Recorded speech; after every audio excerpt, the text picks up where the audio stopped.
Hard work can get you places, like a world of fancy parties and hangouts, or a world of beautiful dresses and strawberry desserts. A world of hot guys could be the destiny of someone who ended up in a life they never imagined.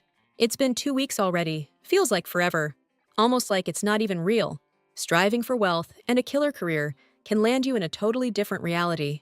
So much time has passed, but the girl, seemingly doomed to a cruel fate, still hasn't woken up. Right now, she just wants to believe this isn't real, that she's imagining things, that it's a dream. Because there's no way this is true, she couldn't actually be in a novel. And as the villain, no less, desperate to figure out what's going on, she accidentally stubbed her pinky toe on the table leg, and it was like getting electrocuted. Okay, now it's clear this ain't no figment of her imagination, because that pain is unmistakable. Milady just can't wrap her head around how any of this is even possible. Everything looks so peaceful here. She's ended up in an unbelievably beautiful place, a freaking mansion. But this girl can't even enjoy the view, not really, because this is where she kicks the bucket. In this world, she's Lucia Aurelius, the villain, the tyrant who loses it all. In this story, she's gonna kiss her fiancé goodbye, her reputation, and finally, her own life. But that's just messed up, plain and simple, because that's not who she is. She's just a regular girl from the 21st century who's been flying solo her whole life. Out of all the characters, fate had to pick her to be the bad guy. Like she did something to deserve this. Whatever the reason, she doesn't belong here. This isn't her life. Back in her old life, things were different. She had a best friend. She had dreams she was busting her butt to achieve. She worked so hard all that time. She really put in the effort to reach her goals. So, it turns out everything was for nothing. Just to end up dying in some freaking novel? No way that's happening. This girl ain't going down without a fight. But first things first, she needs to figure out what she even knows about this story. In the original, the story kicks off with the prince's engagement, which is where the main girl shows up for the first time. That's still a whole month away. She figures she can dodge all the main characters, stay out of the plot, and trust that this novel world won't force her to follow the script. Lucia's been acting kinda nuts these last couple weeks, and she's pretty sure the villainess in the story didn't have this much going on upstairs. Among the characters she remembers, there's this knight who's supposed to ice Lucia, and her hateful stepbrothers, plus the crown prince fiancé. That's 4 of them in total. Avoiding that many characters shouldn't be too hard, but Lucia doesn't live with her brothers, and the crown prince is her fiancé, so she can't just ghost him. Just thinking about it makes her head spin. She has no idea how she's gonna avoid these guys. Realizing her plan wasn't gonna work, she decided to find another way, and that's when the crown prince caught her eye.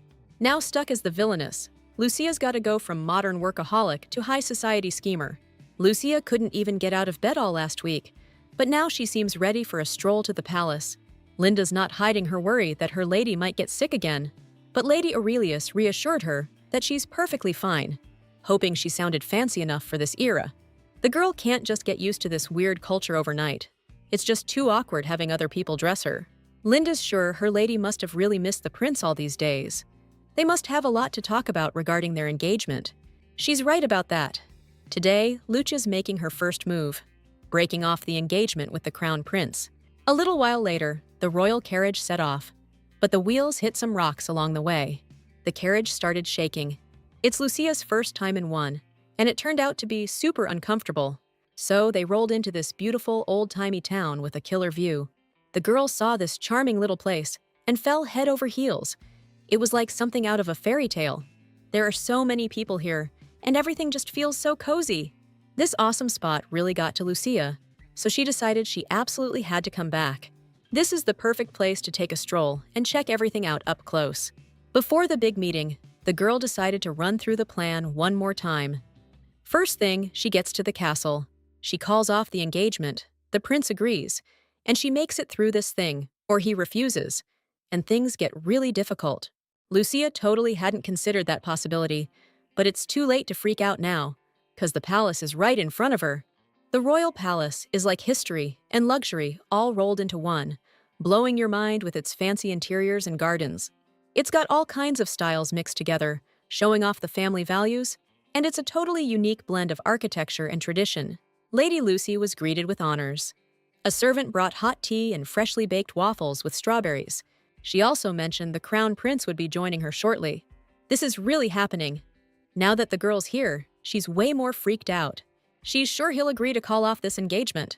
The prince doesn't want this wedding any more than she does, so he has no reason to refuse.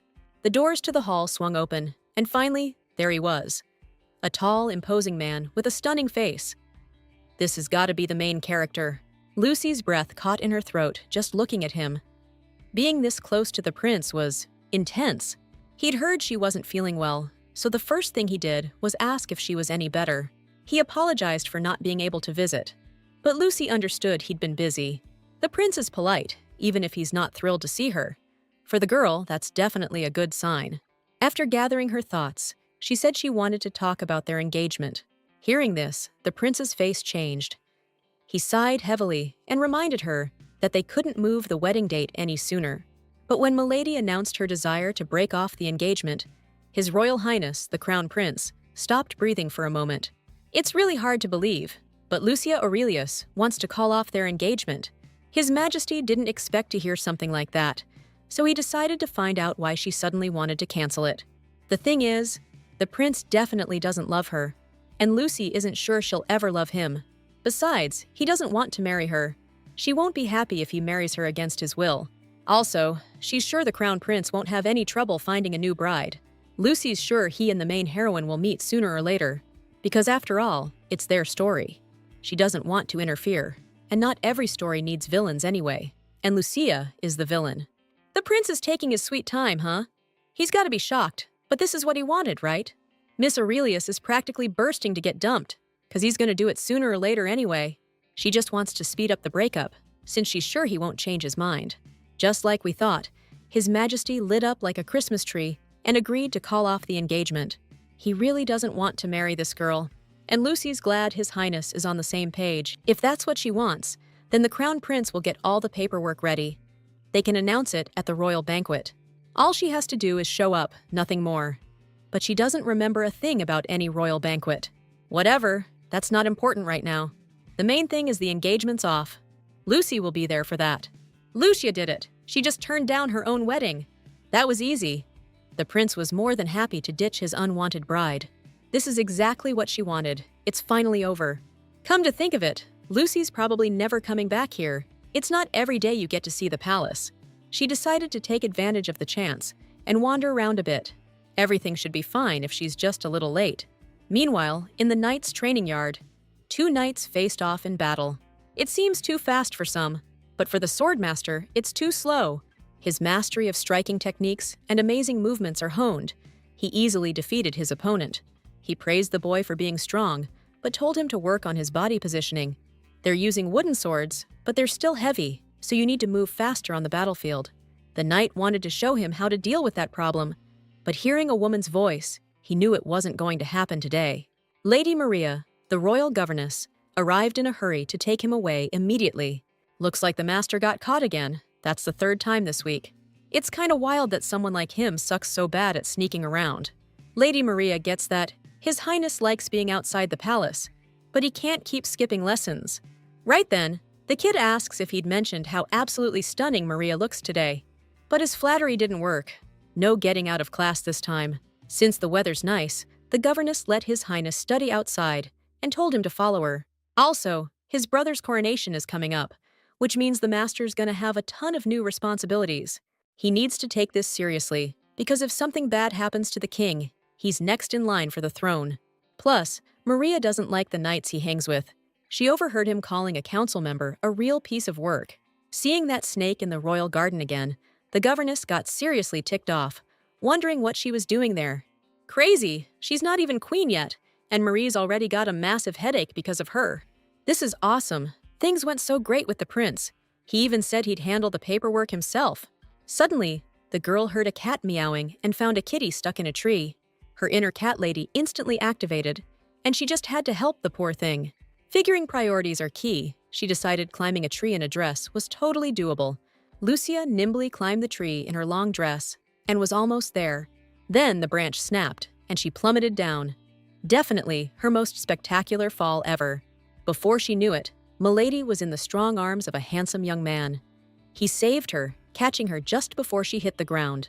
Something definitely sparked inside her at that moment. Lucia was hooked. The guy was super worried about her. but she just said she was trying to help the cat. Turns out the cat didn't need any help. He just climbed down the tree himself, safe and sound. So, Your Highness got curious. Does Lady Lucia need to be somewhere, or would she rather just stay right here in his arms? She got so flustered, she apologized and started to climb down, telling him he could let go.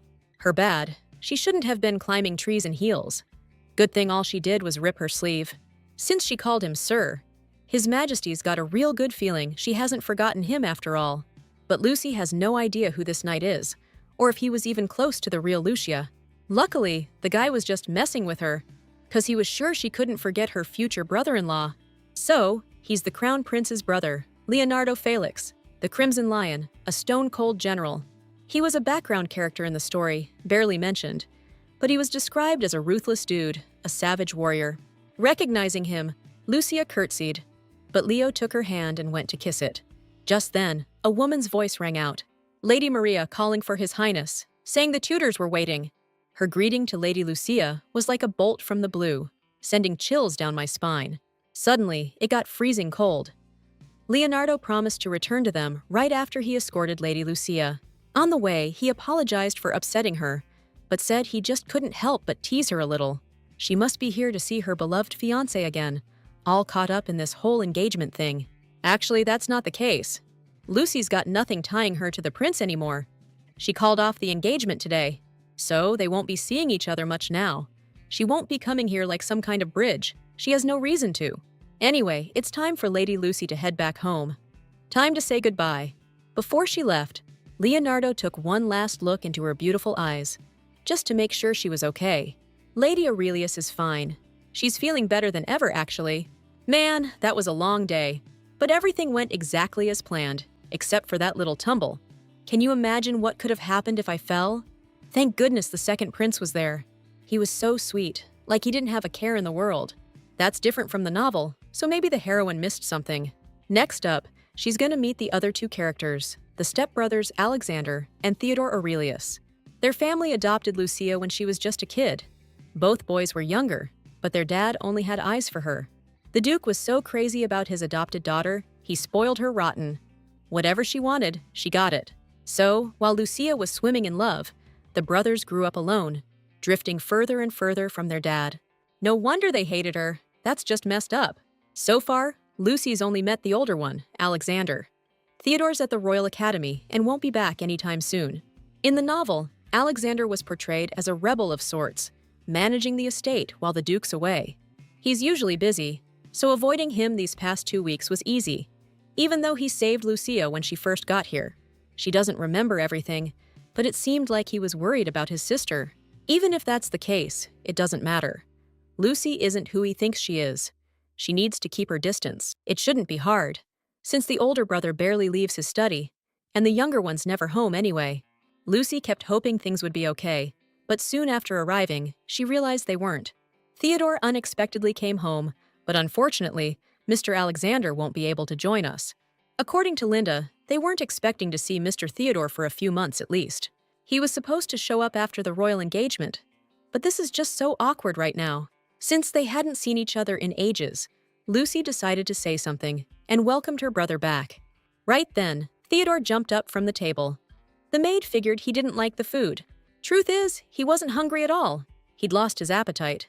Theodore said he'd be in his study and told her to tell his brother not to bother him. Nothing good ever comes of that guy. Alex is way more chill. Suddenly, the girl remembered the maid saying Alexander wouldn't be back until late. And before long, Alexander got his dinner. Lady Lucia had asked for it to be sent to his room. It's been 2 weeks now, reading a book while inside the book? It's totally messed up. Lucia can't live like this anymore. She feels like she's losing it. The second she steps out of the room, she runs into one of the brothers. So she's been hiding for 2 weeks.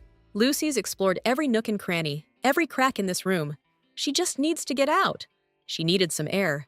But Linda couldn't stand the thought of her going out alone. With all the thieves around, the maid suggested she at least take a carriage. But Lucia couldn't do that. Not if she wanted to keep it a secret from His Majesty. Before leaving the estate, she told Linda to keep her mouth shut and promised she'd be back soon. The girl headed to her happy place, a spot that was burned into her memory. A fairy tale town where they're selling fabrics, fresh bread, and oven-baked goodies on every corner. Life's buzzing here, like there's no pain or misery. People are happy and carefree. Lucia's so glad to be back. This bright, lively town just makes her feel good. She even forgot she was in a novel. Never thought she'd say something like that. People usually read books to escape reality, not the other way around. Thing is, for these people, it's not a story, it's their actual lives. And now hers too. Right here, in this little shop, a girl's selling strawberries she picked this morning. Strawberries are Lucia's favorite, so she decided to grab a whole bag. Today's a perfect day. She figured she'd just pretend she's on vacation. Just a regular day in a strange place, checking out the sights. All day, Lucia did everything she'd dreamed of. Eating the delicious local food, buying sweets and fresh bread, wandering around. But the more people she met, the more she felt like she didn't belong, totally alone. So she just hung around till late. Finally, night came. It was a crazy day. It was nice and fun. But somehow Lucia started feeling lonely. She misses her old life. Sure, it wasn't a fairy tale, but it was hers. And now she doesn't know how to get back. Out of nowhere, 3 dudes called out to the hottie, wanting to know what she was doing alone in such a dangerous place. Lucy decided she needed to bail ASAP, but the guys followed her, trying to get her to come party with them. You don't need to be a mind reader to know what these creeps were after. It was written all over their faces. It wasn't cool that the young lady was resisting, so the guy decided to make her go with them by force. Gaining some strength, Lucy broke free from his grubby paws, but she miscalculated and lost her balance. Like magic, she fell right into the arms of a gorgeous stranger who gently wrapped her up. His touch was so gentle and confident, his stern gaze locked right onto her eyes. Seeing the extra guy, the street punk immediately warned him to back off, saying she was his girl. But Lucy declared she didn't know these guys, and she was definitely not his girl. You could cut the tension with a knife. It looked like the stranger scared the thugs off with just one killer look. Luckily, those scumbags bolted right away, didn't even leave a trace. When Lucy went to thank her savior, she noticed he'd already taken off. Spotting him in the distance, the girl took off after him, and that's when the guy figured she'd be okay. With the last of her strength, she caught up to the stranger and thanked him, saying she would have been in real trouble if not for him. The weird dude was a man of few words, just said he didn't do anything, and kept walking. Which, honestly, is kinda true. He just stood there and those creeps ran off. This guy looks kinda intimidating, and yet Lucia feels safe around him. At this point, the guy was seriously wondering why this girl was following him. Out of curiosity, she started asking questions about whether he was a knight, and if he was planning on becoming one. In his eyes, this girl's a total airhead. He just said knights get paid a lot. Getting jumped by 3 dudes and then following a stranger into the woods? That's just asking for trouble. That's when Lucia realized he wanted to be a knight for the cash. She's got plenty of dough, but no knight.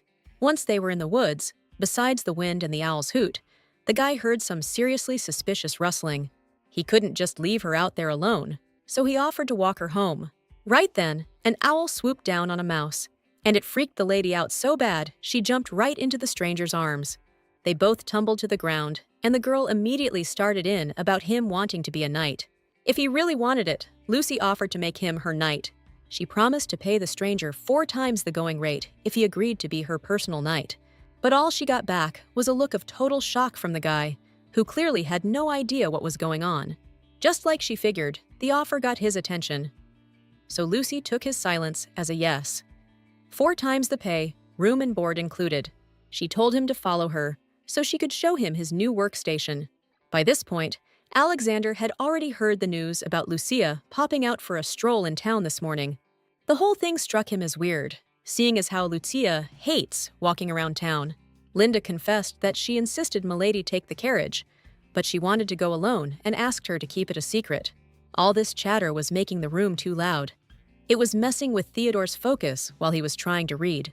He said it didn't seem like Lucy was planning to, do anything drastic. How messed up is it that that's all he can say about the situation right now? And at a time like this, with his sister's fiancé here, and nobody even knows they called off the engagement yet.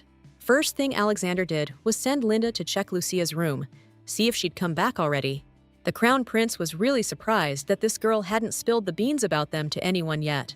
He figured she was stalling because she still had feelings for him. Just then, the person everyone was worried about showed up. Lucia timidly entered the office. Seeing his sister, Alexander's heart skipped a beat. Right now, nothing mattered to him except her. He grabbed her shoulders and pulled her closer. He looked like he'd seen a ghost. He was so worked up, his eyes darted all over the place, his voice trembled, and he peppered her with a million questions. But through it all, Lucia saw only one truth. It felt like a dream. But Alexander was genuinely worried. He couldn't believe she'd even consider going into town alone and coming back so late. What was she thinking? And even though Lucia said she was fine, Alexander reminded her again how dangerous it's been lately. Suspecting something was up, the knight snatched her away from her stepbrother and held her close. Everyone was stunned. Like a ray of sunshine, the young man enveloped the girl in his warmth and protection, the kind you could just melt into. Time for Lucia to introduce her new knight to everyone. And first up, her brothers. You could cut the tension with a knife when the crown prince approached Milady to find out if this knight thing was for real. She just wanted to defend herself, but she never expected things to go down like this. Lucia just broke off her engagement with this dude today, and now he's already forgotten something at her place again. She tried to ask him about it directly, but the crown prince ignored her question and asked about the knight again. This guy's name is Arthur Felix, and he's the Empire's first crown prince. Arthur doesn't recall Milady ever mentioning a knight, so he figures she must be pretty confident in his abilities. Then Lucia declared that she knows this person very well, even though it's a total lie. This girl's got nerve. She doesn't even know his name, and he doubts she even remembers him. Still, she's so sure of herself. It's kind of hilarious. Looks like Arthur's got a real bone to pick with that knight, and out of nowhere, he asks Lucia to take a stroll with him in the garden. All but certain she'd say yes, the crown prince told Alexander he'd catch up with him another time to finish their chat. Surprisingly, the girl agreed to go and talk. Before leaving, she left the knight here, telling him to get in touch with the boys. It's late, stars light up the sky. The royal garden looks especially beautiful at this hour. This is so awkward. They've been wandering around in silence for 15 minutes. Lucia was starting to think the crown prince was giving her the silent treatment, not understanding why he even asked her out here if he wasn't going to say anything. This is getting on her nerves, so she's got to say something. And the best way to start a conversation is to talk about the weather. She was about to say how lovely the weather was, when suddenly a cold north wind blew in, and all her plans went to hell. Up until then, the weather really was perfect. This is just too much. The wind's really whipping, snatching her hair all over the place. Arthur can hear Lucy's teeth chattering from the cold. Like a total lovesick puppy, the crown prince takes off his shawl and wraps it around her to keep her from freezing. It has gotten seriously cold out here. He tells her she should head back. Looking right into Lucy's eyes, Arthur's got that smitten look. He wants to catch up with her later. Before leaving, he wishes her a good night. His words, along with the icy wind, send shivers down her spine. After all that, Lucia's totally thrown. She can't figure out why the crown prince was even there in the first place, and why he was acting so weird. There's just no way he could actually be into her, right? Thinking about it, she figures she must have bumped her head or something. But then she remembers it wasn't a tree she ran into. Like, her knight's gotta be where she is, right? Lucy knows that deep down. Now that she's thinking about it, she realizes she didn't even introduce herself. Her name's Lucia, and this guy, as she already knows, is just called Sir Noah. As he pointed out, turns out they're already pretty well acquainted. Remembering that, Lucia apologized for the fib, said things just kinda spiraled. She told the butler to show Noah to his room, since it's late and he's gotta be tired. It's getting chilly out here, Cold thought again, blowing the autumn leaves like winter's coming. The lady barely had time to react, before the knight carefully draped his cloak over her, without a word. There's absolutely no doubt now, he really is a stand-up knight. Fallen leaves can symbolize a love for life through their ability to be reborn, like new life emerging. This morning, Miss Aurelius received an invitation to the royal banquet. Linda was told that the lady's dress will be ready by tomorrow, so there's still time to make adjustments. And of course, they have to pick out the perfect jewelry and accessories to go with the dress. Linda's totally rooting for her naturally. If she only knew the prince is going to announce their breakup at the banquet. And the way he's going to relish doing it makes sense, considering he can't stand Lucia. It's going to go down soon. Besides, now she's got him, her knight. He's been shadowing Lucia for weeks now, but barely says a word. She's not entirely sure what knights are supposed to do, but figures it's something like bodyguards. Truth is, the girl actually feels safe around him. Plus, she's been tripping a lot lately, so she needs a strong guy to lean on. A gentle breeze lifted the silk scarf Lucia uses to cover her head high into the air.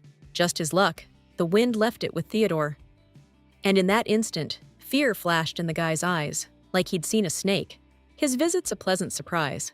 Linda offered him some tea while the weather's nice. This atmosphere is straight up oppressive. The thunder and lightning are practically screaming about the tension between them, like a bad omen.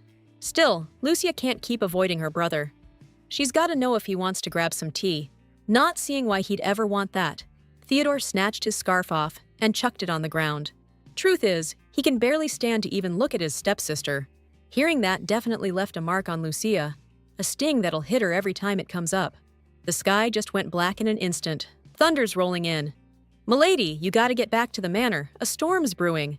A flock of black crows, sensing the rain, took off. Lucia headed back to the palace right along with them. Picking up the dropped scarf, Sir Noah felt a chill, like he was feeling all of Milady's pain himself. This strange girl and the destiny she's facing, it's all weirdly reflecting on her night. Noah clutched the scarf tight to his chest before the cold wind could take it. The weather's just getting worse and worse. Theodore threw open the windows, inhaled the scent of the coming rain, and stared up at the dark sky. Grabbing tea with her? Seems like a load of bull. This kid's got no clue what she's playing at. And now she suddenly wants a knight in shining armor? Every time her dad suggested something like that, she'd throw a fit. Lucia's changed a lot since then. She's become so different. But when he thinks about how she's changed, the kid just thinks it's a joke. Theodore's convinced people don't change, especially people like her. In the middle of the stormy weather, a messenger bird suddenly flew in through the window. Someone needed to send a letter at this hour. When Theodore read the sender's name, he was super surprised. Weird, it's a letter from Lucia. Her room's right next to his, so she could have just walked over instead of sending a falcon. As soon as the kid opened the letter and read everything that was written, he was completely speechless. He froze, rooted to the spot, unable to even hold the letter in his hands. Lucia had sent a letter to her dear father and brothers. Sure, they were heartbroken by her recent disappearance. The day started well. She left again to see the crown prince, eager to meet with him soon. But the carriage never arrived. There was an accident in the woods along the way. Lucia, being beautiful and of noble birth, was snatched up by some real lowlifes looking to make a pretty penny off her. Back then, she was terrified, feeling trapped and unsure if she would even make it out alive. After many days at sea, they finally arrived somewhere, probably the northern part of the kingdom. Somehow, Lucy managed to escape right after they reached land. But she couldn't get far before collapsing, exhausted, cold, and all alone. There in the woods, alone and desperate, Lucia resigned herself to the fact that she might never see them again. Just when she thought all hope was lost, that's when Aaron showed up. He helped her patch up her busted ankle and let her crash at his place until she was back on her feet. If it weren't for that dude, Lucy might not even be around anymore. Being around him, so caring and understanding, she felt safe and protected. She never knew what it was like to be truly loved before. Aaron took care of her while she was sick. He was kind, considerate, and warm. He taught Lucy to see the beauty in the little things, and she fell hard. He became the guy she wanted to spend the rest of her life with. So, the girl decided to stay there and marry Aaron, announcing that her engagement was off. Realizing what he'd just read, Theodore initially thought it was some kind of joke. No way this is real. Lucy doesn't have a funny bone in her body. Theodore's sure she wouldn't pull a prank like this. Plus, it actually looks like her handwriting. But if it's true, and Lucia's out there getting hitched to someone else, then the question is, who is this girl? Today went smoothly. Lucia finally got her invite to the royal banquet. Her plan's moving forward, and it won't be long before everyone knows Lucia and the crown prince are calling it quits. Her second brother can't stand her. She doesn't even know how to act around him. She tries to be nice, but it just grosses him out. But she can't really blame him. It's all just too messed up. Theodore hated the real Lucia, and he has no clue that she and this girl aren't the same person. But even if he did figure it out, it probably wouldn't make things any better. Theodore thinks it's ridiculous that someone would even bother pretending to be Lucia. It seems pointless. Thinking about it, Theodore suddenly realized Lucia was destined to be the next queen. A girl who's a dead ringer for the future queen? That's a golden opportunity. Someone could definitely make use of that. If that's the case, there's no way to know if the kidnapping was just some random accident. If Lucia really wrote that letter, then it means we've been living with an imposter this whole time.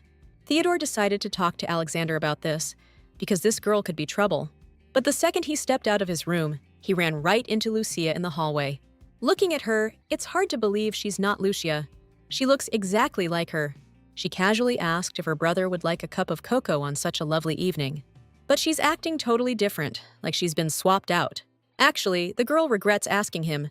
She's messed up the answer so many times. Truth is, Theodore doesn't want to do this, but he needs to be absolutely sure. Suddenly, he started getting closer and closer, really freaking her out. The tension was building. Lucia couldn't even get a word out when Theodore suddenly pulled her into a tight hug.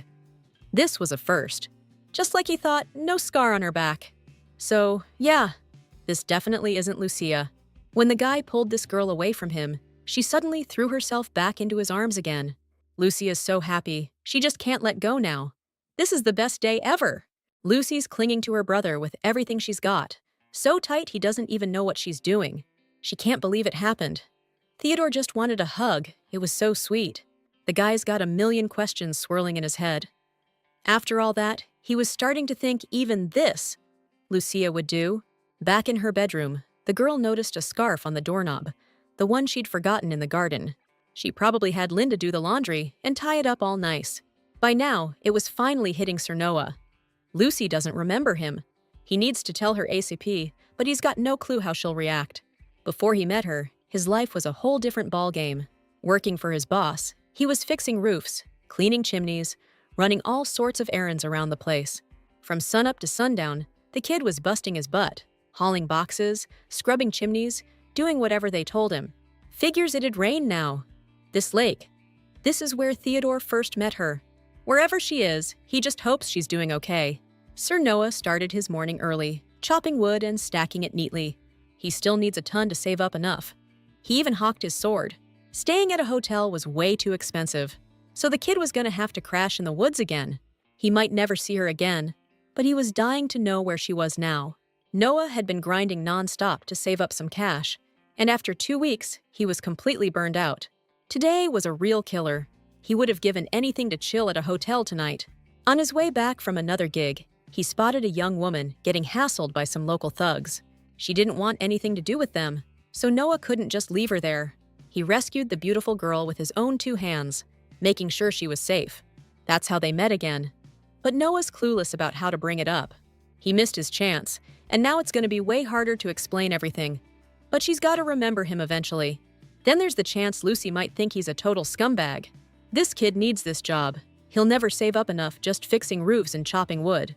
For some nobody like him, becoming a knight is basically impossible. Noah's been prepping for this his whole life. Plus, let's be real, it's the easiest and best-paying gig around.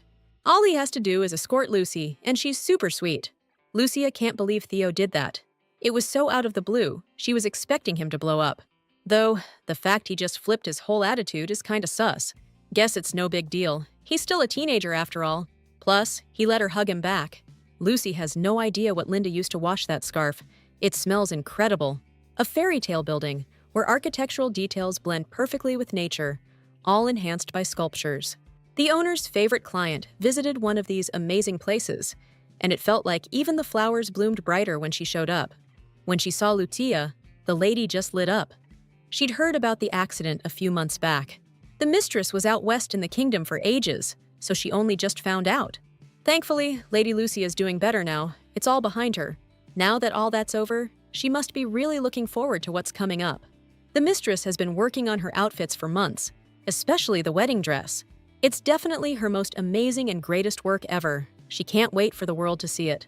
Lucia feels guilty that the mistress spent months just finishing the veil. She sewed every single bead herself and had to turn down a bunch of ladies to work on all of Lucia's dresses. Linda's positive everyone wants to look their best at the annual banquet. It's a pretty big deal, and naturally, they need the best designer, like Lady Gouliet. Linda's right, obviously. The nobles look forward to this thing every year. It's the perfect chance to show off to high society. Find future business partners or marriage material. Supposedly, the novel kicks off with a royal wedding, which is why Lucy figures the banquet was never mentioned. Lady Aurelius is Lady Gullet's favorite client, so picking out dresses was a breeze, especially since she's going to be queen. And now it's time to unveil the designer banquet dress. Lucy can barely breathe in it. After taking a closer look, Lady Gullet suddenly declared something was off. The dress is perfect, but it's just not her. That won't do. So she called the boys and told them to bring in a bunch more dresses to choose from. Of course, there are tons more outfits to pick from. Like we said, Lady Aurelius gets the VIP treatment here. The lads were digging the lady. They thought she was hot, and they weren't shy about showing their appreciation when she came out. Hearing that, Sir Noah wondered if they should maybe, lock the doors. Deciding to handle this himself, the knight carefully crept towards the door, trying not to peek inside. But the second he looked up, he was frozen. His breath caught in his throat, and his heart hammered in his chest from pure amazement. Almost instantly, Noah slammed the door shut, trying to recover from just how breathtaking his mistress looked. He closed his eyes, picturing her again, and his face and ears instantly flushed crimson. As Linda helped her mistress into her new dress, she suddenly noticed that her scar was completely gone. Hearing this, Lucy froze in shock. She'd never even heard about any scar. The scar was completely healed, and for some reason, Linda was only noticing it now.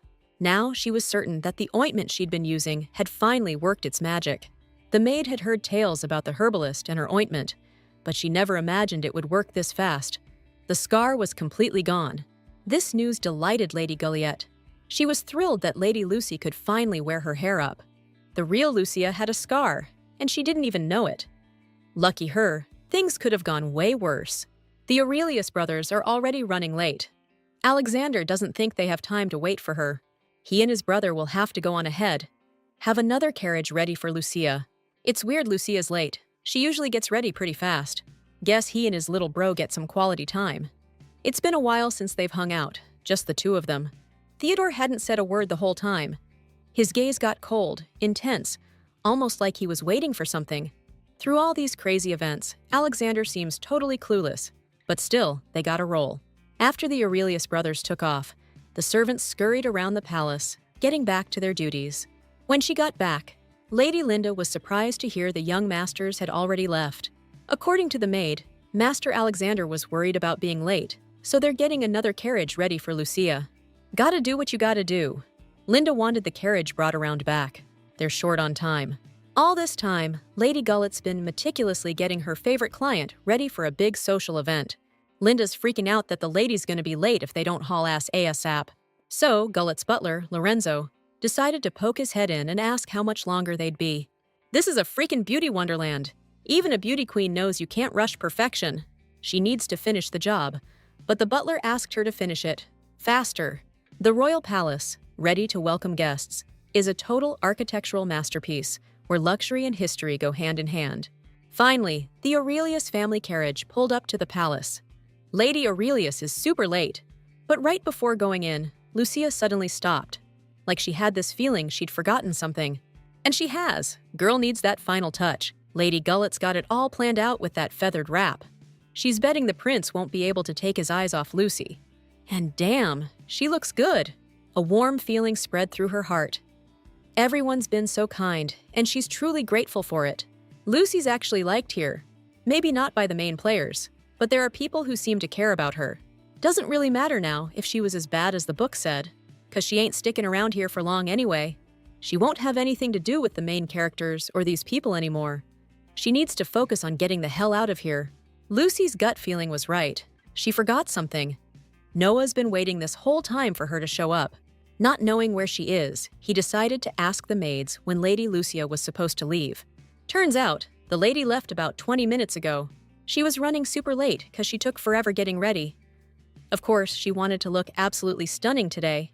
Hearing from the maids that her fiancé would be there, Noah froze. She hasn't been to the palace in weeks, so the girls are betting she's dying to see him. Noah was speechless. He didn't know what to say. This is the first he's hearing about her being engaged.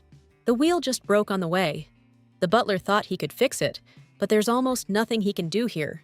In that case, Lucia decided to ask how far the estate was, figuring she could walk there. The butler can't let that happen. He says these woods are crawling with bandits and wild animals. He took all the blame, thinking he should have been more careful, but Lucia doesn't think Sir James is at fault. The main thing is that everything will be all right. To be honest, this is a disaster. She's already late, and at this rate, she might miss the announcement completely. Doesn't look like she'll be able to get home or reach the estate at all. It's way too dangerous to go alone. It's only now, thinking about it, that Lucy realized she forgot to bring Noel with her. Like an idiot, she just straight up forgot a whole person. And her knight at that. He's probably still waiting on the manor steps, and totally pissed that she spaced on him like this. Just then, like a ray of sunshine breaking through the slums, Sir Noel appeared, riding his horse as fast as he could. James was super relieved he showed up and explained that the carriage wheel had broken. Until he could get some help, he left Noah with Milady. But the knight's more worried about the wheel breaking. He immediately started freaking out, wondering if she was hurt. Right away, Lucia ran up to him, all happy, looking him right in the eyes, and grabbed his shirt. He's finally here, and now she feels so much calmer. She feels safe with him around. Lucia really looks incredible today. Just one look at her, and Noah's heart started pounding in his chest. Still, he pulled himself together to ask if she was injured. Feeling incredibly guilty, Lucy started apologizing for being so scatterbrained and forgetting him. She got so caught up and rushed this morning. Plus, Lady Gellet spent forever on her makeup and hair. Then she was late to start with. Then the carriage broke down, and she and Sir James got stuck out here. The thing is, she absolutely cannot be late to this banquet. The prince is probably waiting to announce the breakup. Without hesitation, Sir Noah took off his gloves and grabbed her firmly around the waist. He hoisted her up onto the horse and told her not to worry. He promised he'd get Lucy there on time. Her amazing knight in shining armor. Come to think of it, this isn't so bad. Lady Aurelius has never actually ridden a horse before. It's higher up than it looks, but it's okay. Noah's right behind her, so it's not so scary. She's glad he's here. She doesn't freak out as much when he's around. Still, she feels awful about ditching him like that. Good thing he doesn't seem pissed. Lucia thanked him for coming, but saw his face was totally grim.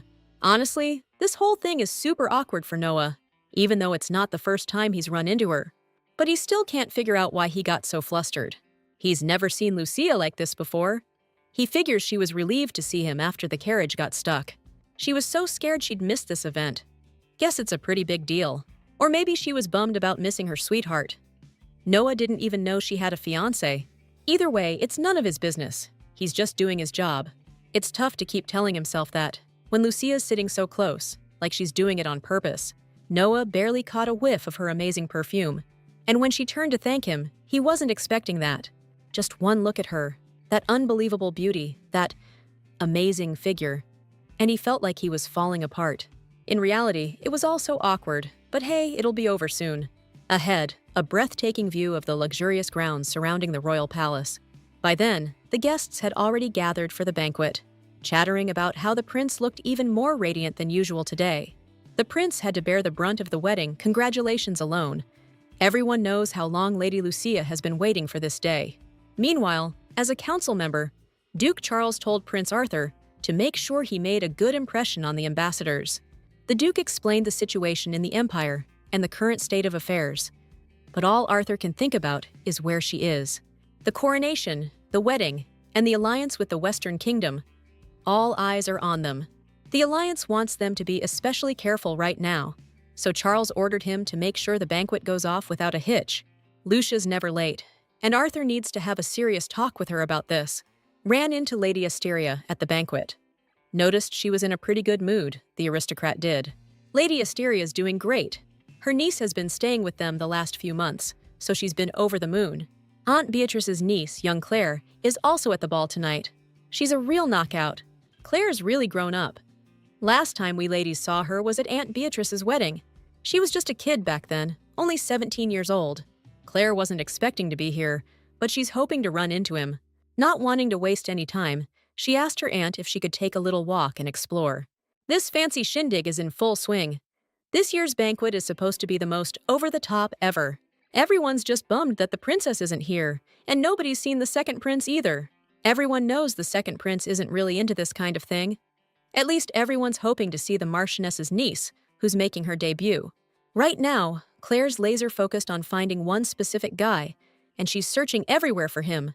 She's convinced he's got to be around here somewhere, so she's relentlessly combing the whole courtyard.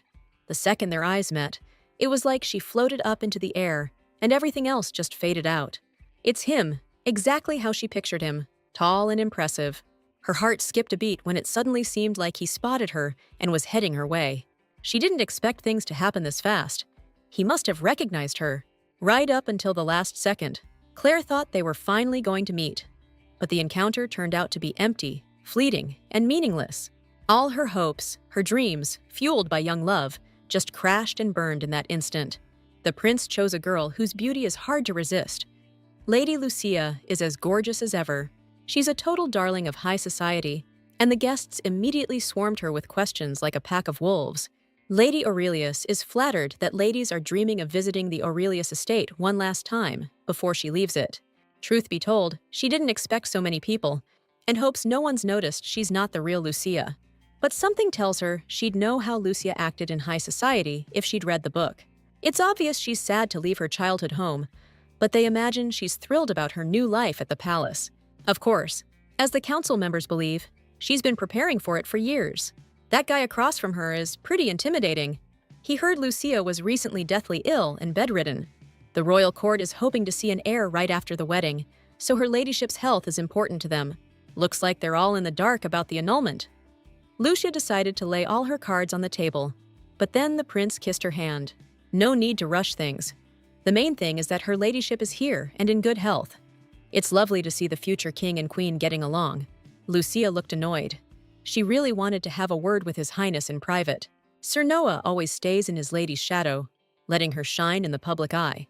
She's like the sun, her energy, spirit, and warmth, lighting up everyone's lives, like a star warming the earth. But the sun's so far away, like it should be. It's where it belongs. And Noah's where he belongs, always behind, like a shadow slowly following the sun. Their meeting made an impression on the guests. They don't remember the prince ever being like this. Among everyone at the banquet, it seems Lady Claire's the only one who noticed that this girl is a dead ringer for Lucia. The weather's great today. Prince Arthur brought his fiancée to the pond to talk away from prying eyes. He didn't dare speak first, but he noticed Lucia looked upset.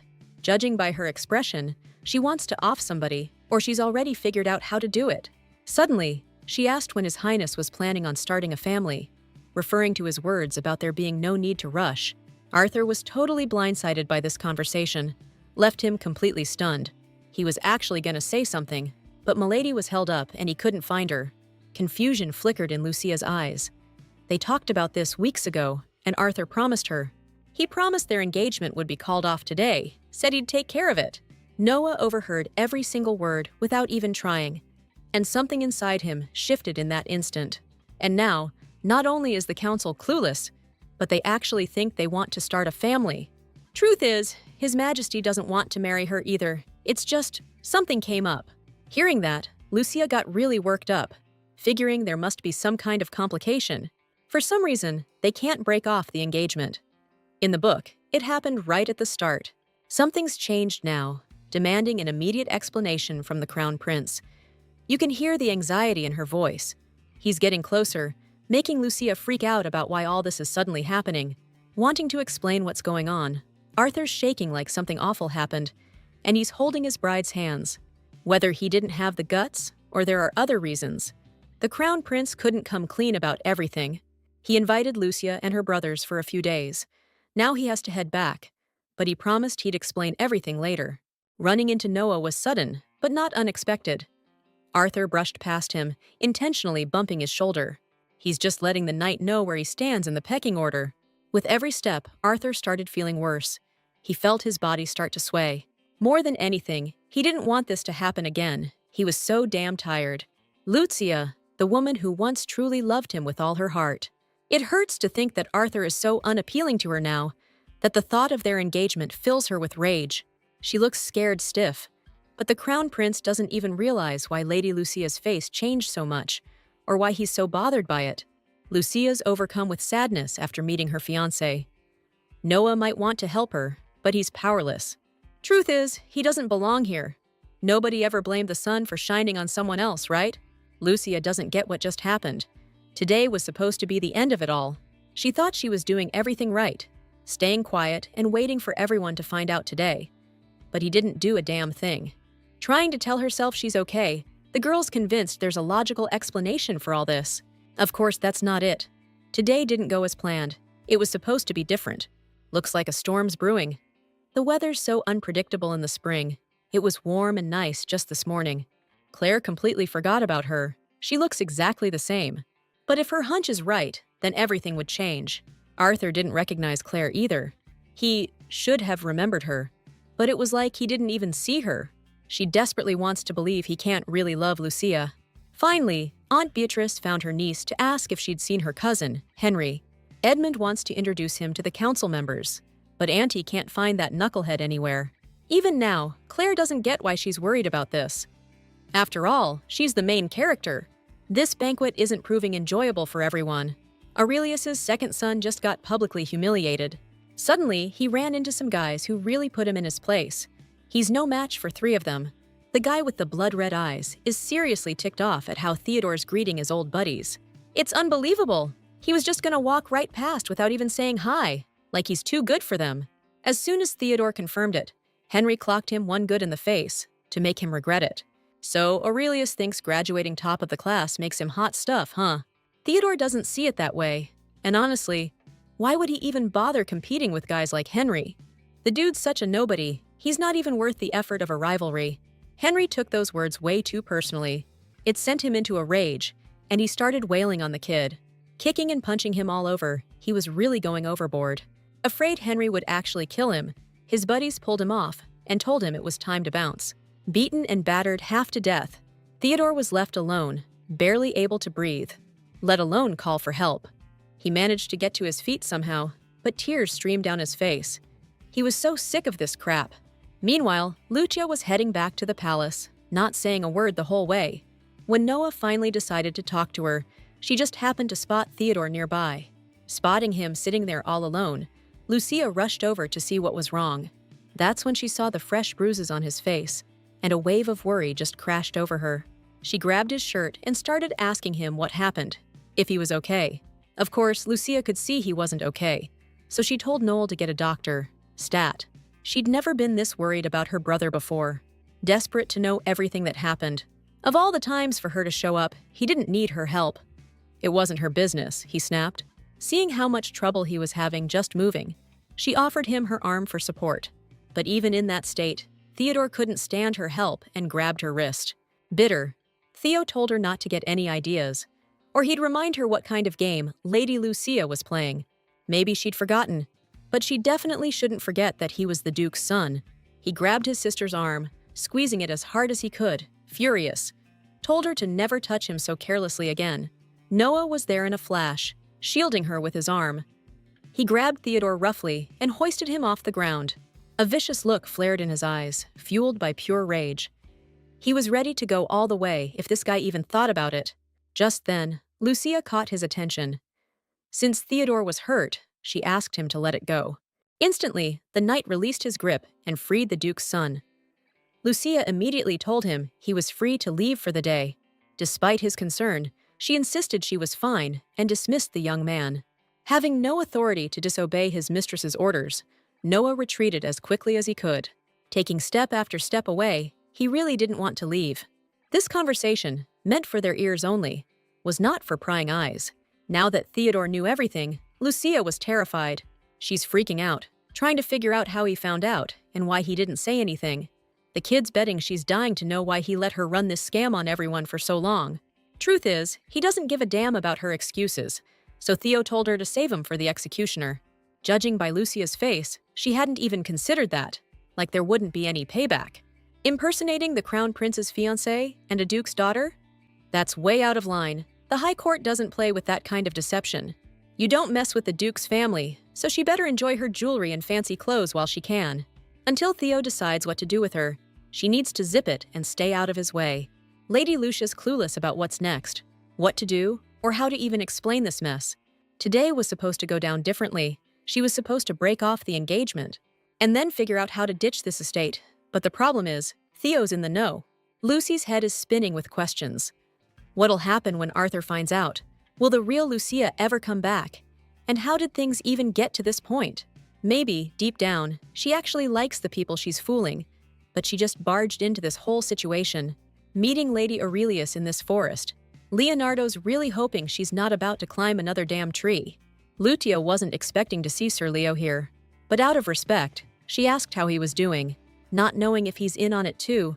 She's clueless about what to do next, and it's making her sick to her stomach. The second prince touched her head, he magically knew she wasn't feeling well.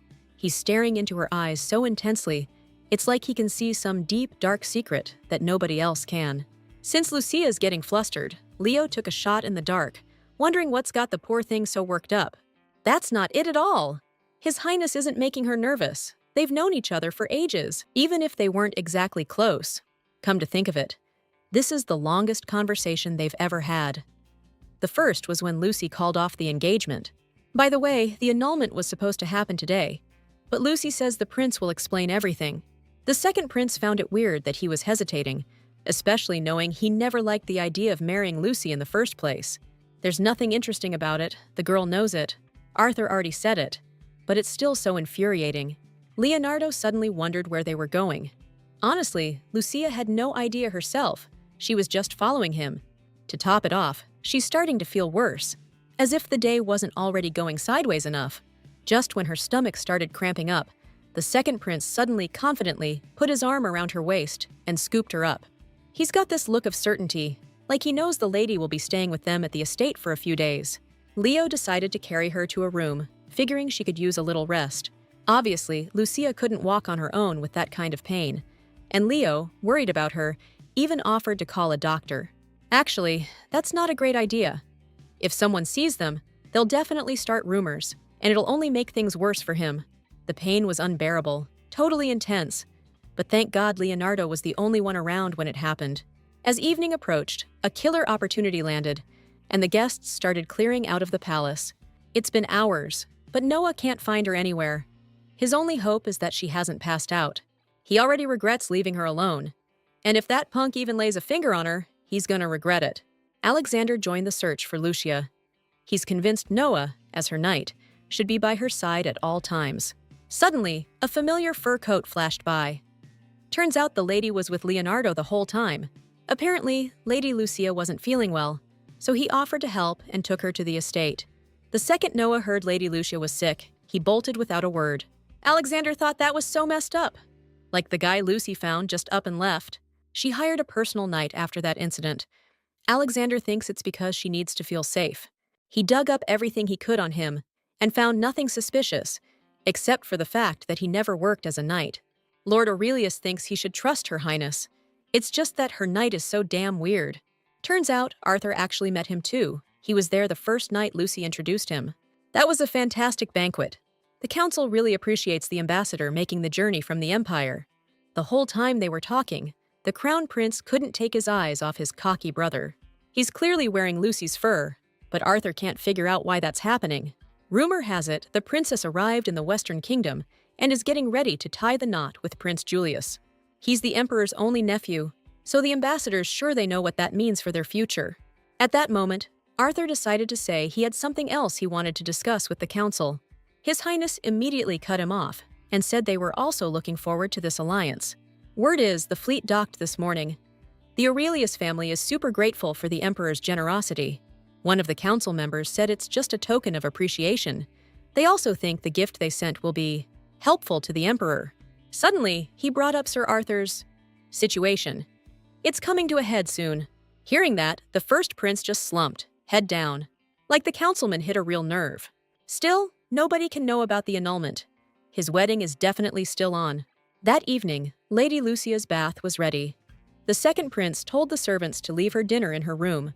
After dismissing the maid, she just wanted to be alone and unwind a little. Touching herself, Lucia suddenly had a realization. She remembered the scar. Now it clicked. That's why Theodore hugged her. He was looking for the scar, and she was hoping for something else. She felt like a total idiot. He'd suspected her from the start. Lady Aurelius was so clueless, thinking she could change everything. Now she just wants to bail. But who knows what'll happen then, or if she can even find a way back home. She doesn't even remember how she got here in the first place. But here, underwater, she felt a hand touch her. The water gently wrapped around her, and she curled up. Suddenly, it felt so good. His warm hands touched her almost cold body, droplets of water running down her face as she seemed to sleep peacefully.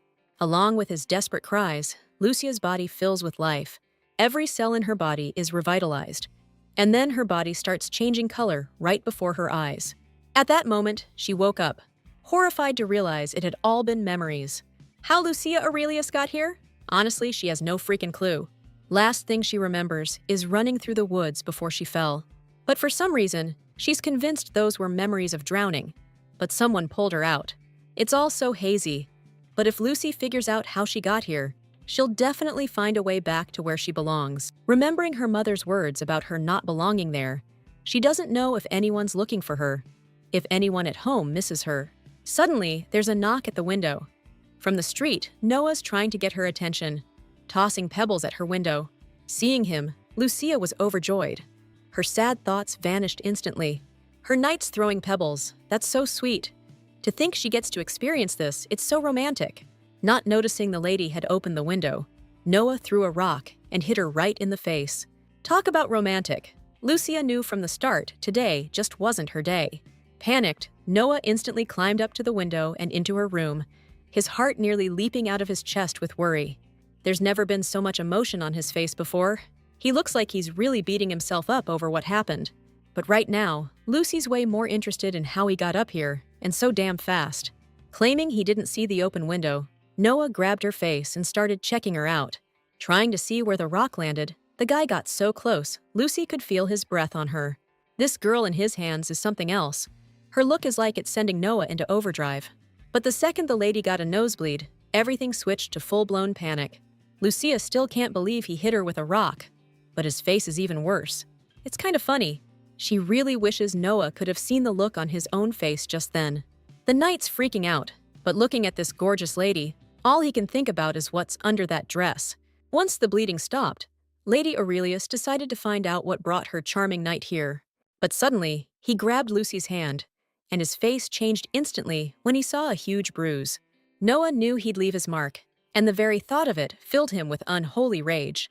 This guy's being super gentle, barely touching her hand, worried about hurting Lucy. He's concentrating so hard, you could even say he's sweating it. Casually, the guy asks if Lucia's gonna keep doing that. You know, forgetting she has a knight. The memories of that aren't great. She left the banquet with Leo. What the knight's really saying is he didn't want to leave her alone, but she told him to scram. Lucy's brother seems to be injured, so he's taking it easy on him. But if something like that happens again, Noah's not gonna hold back anymore. The sun's so alluring, its rays of light chasing away the darkness, making you crave it even more. Every day spent with him will never be the same again. It's just an addiction, it seems. It's getting late, so Noah bowed out and said the lady should get some sleep. Before he could bail, Lucia stopped him and thanked him for everything he does for her. She told him not to worry about Theodore, since he's just a kid. Siblings fight sometimes. Lucia doesn't want Noah to hurt him, or worse, get in trouble for disrespecting a noble, like she would. But Noah knew she was lying. Protecting Milady is his job. Surprisingly, the guy just hopped off the high balcony and kept walking. Right then, Lucia got another nosebleed. But at least the knight's heart's in the right place. The girl was totally out of it until morning after such a rough day. Looking at her, Lady Maria can't bring herself to do what she has to do, thinking it's just so wrong. Lucia woke up to the governess's nasty, judgmental glare. Nobody's ever said good morning to her like that. Turns out, the servants are here to dress her for breakfast with the royal family. Her ladyship and her brothers are invited. The maids brought this dress knowing Her Grace loves this style, and that's the problem. She said she just wanted to wear something a little less constricting today, something loose and simple. Lady Maria can't stand her. That brat's always causing a scene, and now she can't even wear what she's given. Since Her Highness doesn't have any simple outfits, the governess knew what she had to do. Knowing her ladyship always wanted to wear this dress, she brought a silk gown. That makes it super comfortable. Her Grace is way more comfortable now. This is the most comfortable dress she's worn since she got to this world. Of course it's perfect. This dress belongs to none other than the late Empress herself. Lucy's dreamed of wearing it.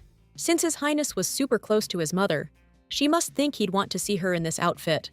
You can only imagine how ticked off Prince Arthur will be when he sees this witch defiling his mother's memory. That governess thinks she's too good to be in the same room as the queen. And now, it's time to leave Milady. She doesn't like being escorted anyway. Breakfast will be served in the second dining hall tomorrow. Lucia doesn't know the way, but figures it's probably better they didn't tell her. She can find it herself. But making that decision, she didn't realize how huge this place is. There are over 100 rooms. After finally reaching room number 125, Lutia still hadn't found the second dining hall. But in the room she stumbled into, she saw a handkerchief on the table, stained with blood. Just then, shouting echoed from the hallway. "Sounds like things got heated with Viscount Charles." Arthur burst into the study, saying the princess needs to come home, ASAP. The council thinks she needs to marry the Western prince. It's her duty to the kingdom. And Arthur's job, as her older brother, is to make sure his sister's happy. He's convinced she's miserable and that Western prince is a low-down, dirty cheat. Truth is, it's a political alliance. Feelings don't factor in. This marriage is crucial for our nation's future. And even if feelings were involved, there's no guarantee meddling in Drakhelm's politics would be a smart move. Counselor Charles isn't sure why the Emperor would gift them an entire fleet. Hearing about it, Prince Arthur demanded an explanation for why he wasn't informed. He sent a convoy to the Western Kingdom, along with the gift. They should reach the capital in a few weeks. His Majesty decided to meet the ambassador tonight, but the council thinks all his actions are reckless. The council members left, leaving the king alone. He's not acting like himself at all. Lucia doesn't know what to do now. If Arthur finds out she's hiding here, there's going to be hell to pay. Spotting a window nearby, she decided she'd get out of there, no matter what. So she snuck onto the balcony, where she got the idea to just jump, just like Noah does. But right then, footsteps. Sir Arthur sensed someone else was there. The image of his dead mother flashed before his eyes. She was forever imprinted in his memory in that dress. Tears of loss streamed down Arthur's face. The memories came flooding back. Lucia stopped breathing for a second when she heard her brother's voice behind her. Finally, she's here. Scared, she was about to explain everything. But His Highness pulled her close, hugging her tight.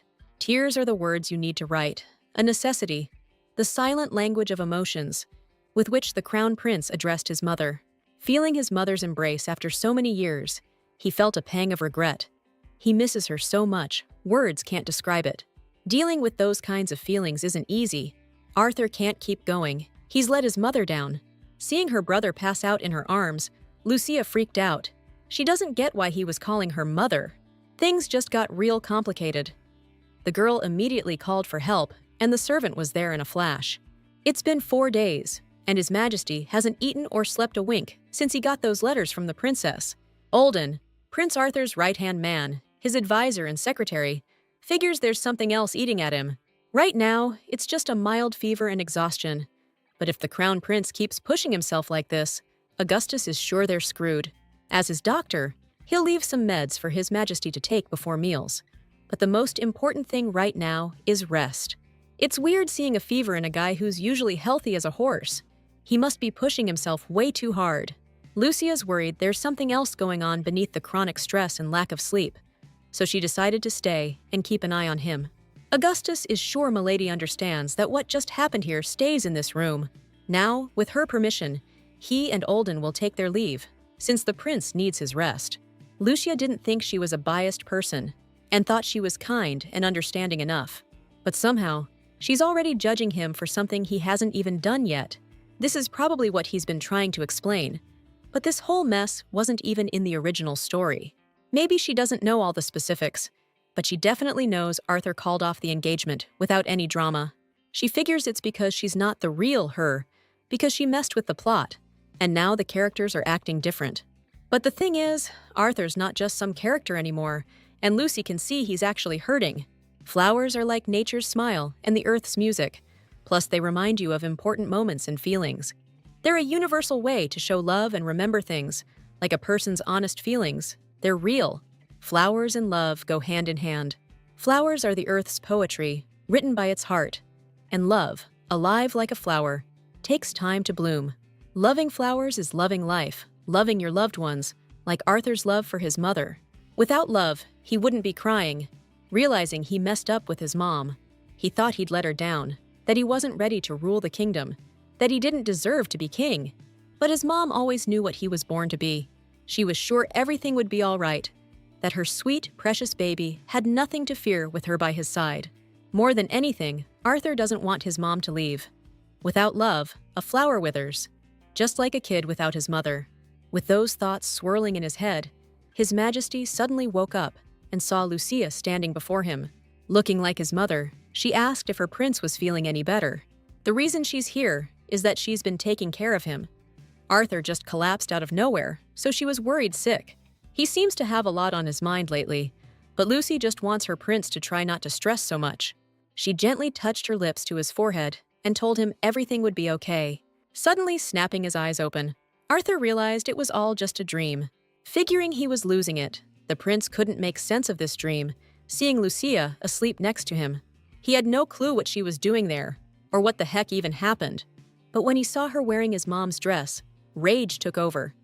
Arthur grabbed the girl and started yelling. Tears started streaming down Lucia's face in that instant. She begged for forgiveness, without even opening her eyes. The very thought of her crying in her sleep changed the crown prince's expression. All his anger just seemed to vanish. He gently released her hands, careful not to wake her, but one question kept spinning in his head. Why is she like this? This was supposed to be easy. Arthur never even wanted this girl. He's doing it for his sister, for the kingdom. At the emperor's reception, Alexander had to apologize for his sister. She's usually never late. Seems like she's changed a lot lately. She and Leonardo keep surprising me. The thing is, she's been a little different since that incident she went through. No surprise Alexander's messed up after that kidnapping incident, considering what she went through. Her carriage was wrecked. Her whole crew got wasted by bandits. Only one maid got away. And she was so messed up, she couldn't work at the estate anymore. So you can imagine what that did to Lucia. It's totally normal for someone to be completely changed after going through something like that. When Arthur finally found her again, she was wearing some seriously weird getup. But even worse, she didn't recognize him at all. She was out of it for days, couldn't tell what was real and what wasn't. The girl kept saying she wasn't who Arthur was looking for, that she didn't belong here, that she was from another world. She kept insisting she wasn't Lucia, but some other girl. She called herself Lucy. Still, the doctor diagnosed her with psychoses that couldn't be allowed to spiral out of control. Back then, there was only one way to help her, and it looks like it changed everything. Thankfully, that's all over now. Her memory's back, and she's safe. Alexander still needs to tell his father about this incident as soon as he gets back from his important trip. Leonardo didn't even know any of this happened, so he decided to ask about Arthur. Alexander messaged His Highness as soon as he found her, so he's in the loop. Though he figured the Crown Prince wouldn't visit, His Majesty's been dealing with bigger fish to fry. Just then, Alden arrived. He said His Highness and the lady won't be joining them. Turns out, Lady Lucia's having breakfast with Prince Arthur in his study. That news surprised everyone. Looks like he's got more pressing matters today, too. Noah didn't even realize she went through something like that. After all, her brother found her that day. What a relief. But he still wishes he'd seen Lucia this morning. In his daydreams, it's like she and the Crown Prince decided to keep the engagement and get married this afternoon. Sounds crazy, but it doesn't matter to Noah anyway. It's not his business who she marries. He's just a knight, and she's just a lady, nothing more, nothing less. A very sweet and kind lady, but that's beside the point. Aside from his sense of duty and knightly honor, the kid's sure he doesn't have any other feelings for her. He's telling himself he doesn't care who she has breakfast with tomorrow, alone or with that blockhead. Noah's starting to feel like he's losing it with these thoughts. This whole thing is a major drag. Suddenly, he spotted Milady, and a smile flashed across his face. He decided to see what she was up to. The knight caught the terrifying gaze of Lady Aurelius. Her eyes were full of tears and red from crying so long. When Lucy opened her eyes again, she realized she was in the city, at her grandma's house. For a second there, she thought she was back, like it was all just a dream. But then she heard a familiar voice. The old woman wasn't expecting to see the girl there. Stunned, Lucy decided to ask how her grandma was doing, since it had been a while. But the old lady just repeated her question. She wants to know what this killer is doing here. Lucia's eyes snapped open in terror at the piercing scream, her heart pounding like crazy, about to burst. So, it was just a dream again. But the girl can't figure out why she suddenly fell asleep. Noticing the blanket on her, she suspected the Crown Prince was the one who did it. But seeing Arthur sound asleep, Lucia slowly got out of bed and figured it was a maid. She touched his forehead. His fever had gone down. That's a relief. As soon as the girl left, Arthur sat right up. He's sure she's been crying this whole time. So, Lucia found herself in complete silence. The castle was lit up with candles, but the vibe was still kinda creepy. After everything that went down, The girl felt totally weird. She suddenly needed to get some air, ASAP. The royal garden, with its flowers, trees, and fountains shooting sky high, reminded her of when she was a kid. Memories started flooding back, but Lucia was begging them to stop. She didn't want to see any of it. Once, when she was little, Lucia brought her mom some flowers. Her dad said they were her mom's favorite because they looked like sunshine. Her mom loved the flowers and was sure Lucia's little brother would love them too. Remembering kissing her baby brother goodnight just tears Lucia apart. She's trying so hard not to think about it. They're not coming back. You can't turn back time. It's all over and done with. It was a real tragedy, a messed up accident that changed Lucia's destiny forever and turned her life into a total nightmare. The pain of loss is eating her up. Lucia's heart is breaking. She feels so guilty about what happened to her mom and dad. On that cursed day, Lucia needed surgery ASAP. An ambulance wouldn't have made it in time, but Dad had already called the doctors. But he decided his wife would be better off staying home instead of going with them. Seeing her dying daughter, Mom couldn't stay behind. Her husband couldn't take the girl alone. She needed her mom. A horrific chain of events. It all ended tragically, leading to a devastating accident. Soon after, the lady got an unexpected call. That's how she found out her daughter had been found, but there was no joy in her voice. They couldn't do anything. A sudden rockslide killed the driver instantly. The ambulance was too late. The mother and child were gone. As soon as the lady learned about her child's death, she declared it was a lie, that it wasn't her daughter. She's positive her daughter isn't married and has no kids. She's been searching for her for 6 years, not to lose her. Only a little girl survived. Her appendix burst, and she needed surgery. She's in critical condition right now. Months later, the girl cheated death, and on the day she was discharged, she saw her grandmother for the first time. Eleanor Sinclair. That's Lucia's grandma's name, the one she was supposed to live with. But turns out the old lady ain't happy the girl survived. In Eleanor's eyes, this kid will always be a killer, the one who offed her daughter. If only she hadn't gotten sick that day, they'd still be alive. Her family died because of her. She's a straight-up disgrace. The blame for what happened crashed down on Lucia like a tidal wave. They said she'd have been better off dead. Right when she was at her breaking point, barely holding back the endless accusations in her head, she saw Noah, this shining beacon. That's how he found her. This girl in terrible shape with tear-filled eyes. She was about to completely lose it. Seeing that Milady was crying, Noah started to get worried. But Lucia calmed him down by saying it was just allergies. Blame it on the wind, too. Something must have gotten in her eye. This past half year has been a total roller coaster. Despite her desperate attempts to excuse her weakness, Noah told her she didn't have to do that, not in front of him. But if Lucia doesn't want to talk about it, he won't ask again. Right then, the poor girl's hot tears streamed down his hands as Lucia clung to the knight's chest. The sky seemed to sense her pain and burst into rain, and Noah pulled her close. He has no idea what's going on, or why Milady is crying such bitter tears. But even in the dark, he's ready to banish it, stop it, whatever the heck it is. Claire's praying that Aunt Beatrice is doing okay these last few months, and that by the time she reads this letter, spring will have sprung. She pictures her aunt reading this in the garden, surrounded by her beloved red roses. She can't wait for warmer weather, just like Mom. The cold is really taking a toll on her health. Mother misses Beatrice terribly and hopes to see her this summer. Lately, Claire's noticed that her aunt rarely sends letters. She hopes her aunt hasn't fallen ill. Maybe she's expecting again. Surely God will bless her with a daughter this time. Claire wonders how the boys and Uncle Edmund are doing, and if Henry's back from the academy. She's trying to find out if anything exciting is happening in the capital, but it looks like it's Deadsville. Her heart's craving something new, something she can't even put her finger on. The girl can't really explain it. She just feels sometimes like she's meant for something bigger. She often catches herself daydreaming or getting lost in books that make her heart race. You know, about princesses and princes, balls, banquets, and the kind of adventures her soul craves. So Claire can't help but think her destiny is calling. Or maybe she's just been hitting the books a little too hard. She really wants to see them all and promises to come as soon as her mom's doing better. She sent this letter with love. The events of the novel are getting closer.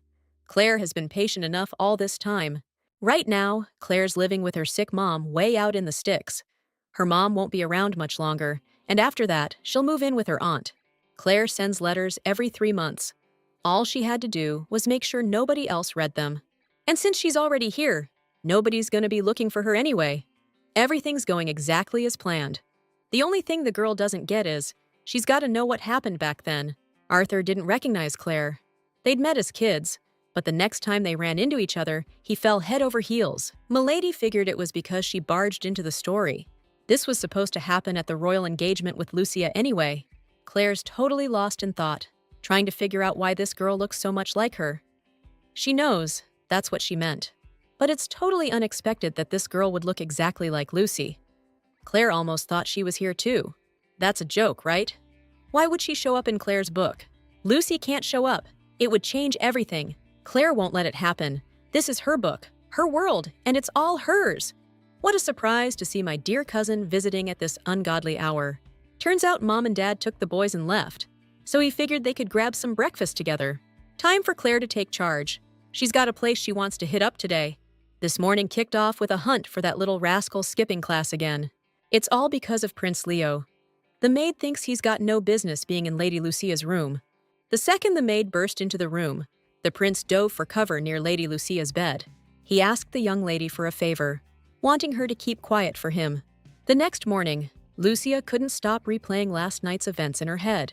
Wrapped in her knight's arms, she felt like a little girl again, safe behind a massive wall. Suddenly, it hit her, and she stared at the guy like she was seeing the truth in his eyes. And Noah, seeing those bottomless eyes of hers, couldn't look away. In that moment, the sparks flew. Lucia turned away, totally embarrassed, shielding her eyes. This was so awkward. Even though anyone could have seen them, she let Noah hold her close and buried her face in him. Now she feels like a total moron. She can't believe she did that. It was so cringe. But Noah held her so tight. It actually made her feel a lot better. Honestly, Lucy has no idea how she's gonna face him after this. It's just too much. Just thinking about how she's gonna look him in the eye, she suddenly bumps right into Prince Leo in the hallway. Lucia wasn't expecting him, but without a word, he grabs her hand and confidently starts pulling her somewhere. She can barely keep up, scurrying along. This whole thing is super weird. Just then, the doors to a room swing open, and a maid walks in, thinking he has no reason to be there. Quick as lightning, Sir Leo yanks the girl behind him and hides behind the bed, telling her to be quiet. He promised to apologize later, but right now, getting caught is not an option. Since nobody was around, the maid figured she could let out a little pressure. She'd been holding it in for ages, but now she needed to hold on just a little longer. Leo and Lucy were in a seriously awkward spot. She even had to cover his mouth to keep him quiet. Looks like the maid needs to lay off the bean toast in the morning. Leo was about to get up, but Lucy noticed the maid was still in the hallway. Thinking she was gone, the second prince started talking at full volume. First things first, they needed to deal with the after effects. Talk about a plot twist. Leonardo didn't realize Maria needed to unwind that much, but Lucy was a little surprised by Maria's actions. She thinks they should wait a bit longer, while the maid is still wandering the halls. Looks like the young lady's about to take off. Her carriage is waiting in the main courtyard. In that case, Leo told her to hold on tight. When he said that, the girl never expected him to grab her and jump off the balcony with her. That got them there way faster than walking, and the landing was perfect. Of course, the noise caught Maria's attention, so she demanded the young man return home immediately.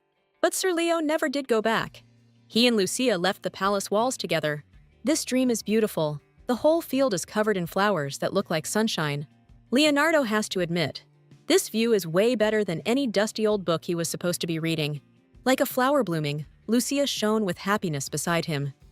She's so genuine and pure, so captivating.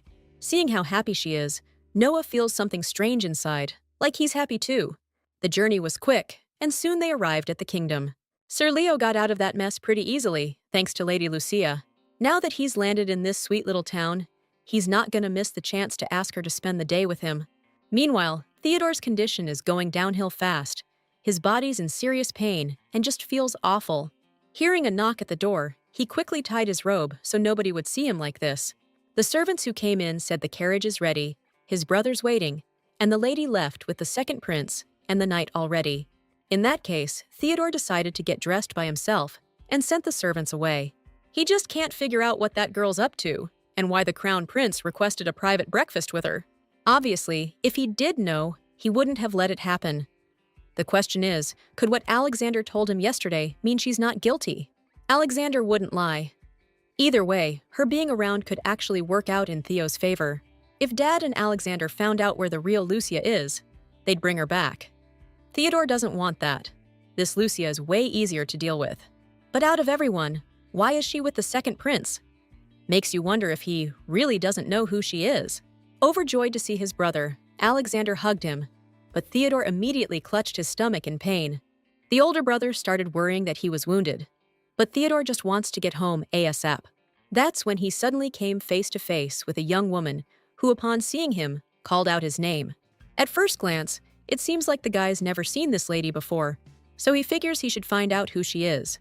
The dude standing next to her did something real bad to Theodore. Theo's speechless seeing him here. Leonardo, suggesting Lucy spend the day with him, figures she hasn't been to the capital in ages.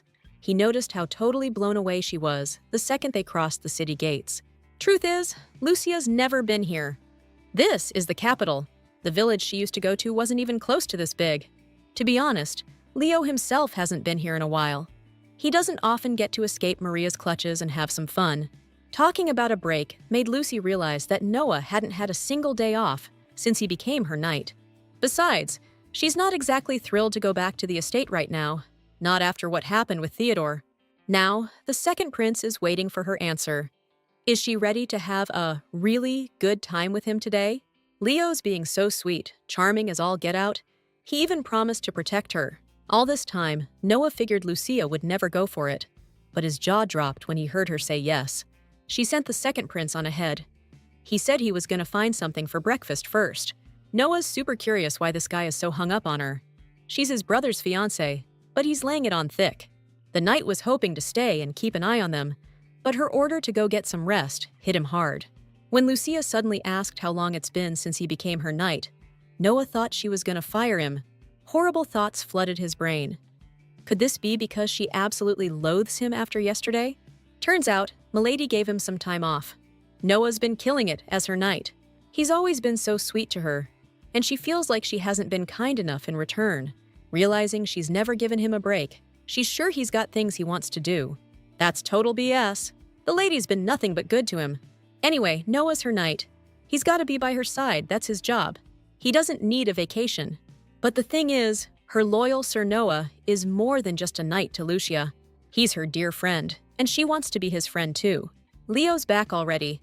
He found some breakfast, and he's waiting for Milady. With that, Lucia said goodbye to her knight, her dear friend. She'll see him later. Her words hit him hard, like branding him a knight. He's got a lump in his throat, can barely breathe. He's just a knight, clueless about when he started wanting something more. The red-eyed guy recognized Sir Alexander Avarius, said it was an honor to meet him. His name's Henry Leclerc, son of Marquis Edmund. He and Alexander went to the same academy. And that's his cousin Claire. They were just about to take a stroll through the estate garden. Suddenly, Henry asked if he could introduce his sister to a classic, or rather, a former classmate, Theodore Aurelius. The girl said she was pleased to meet a true genius, but the guy just bolted without a word. Saying his brother wasn't feeling well, Alexander invited them over for tea sometime so they could properly introduce themselves. His Majesty Prince Arthur is still haunted by what just happened. That girl who made him feel all kinds of things is stuck in his head, leaving him with a ton of questions. The last time they met, Lucia fell asleep in his arms. Arthur was super careful and covered her with a blanket. But she just wouldn't stop crying, and that's what got her really digging for answers. In her sleep, she was sobbing, begging her mom not to leave her. Right then, Arthur felt this pull to get closer, and he couldn't resist. He touched his lips to her forehead. He was driven by something he couldn't explain then, but now he can't figure out why he did it.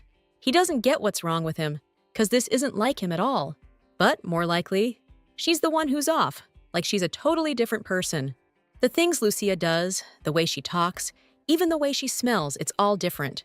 Arthur wondered if this was her plan all along, to get back at him for ignoring her all these years.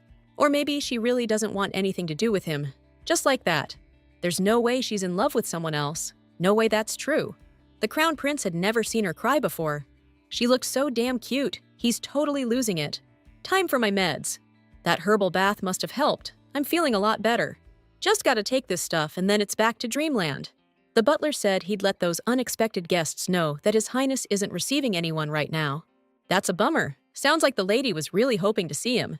Turns out the lady left this morning. Even if she hadn't, the butler figures the prince is in no shape to see her.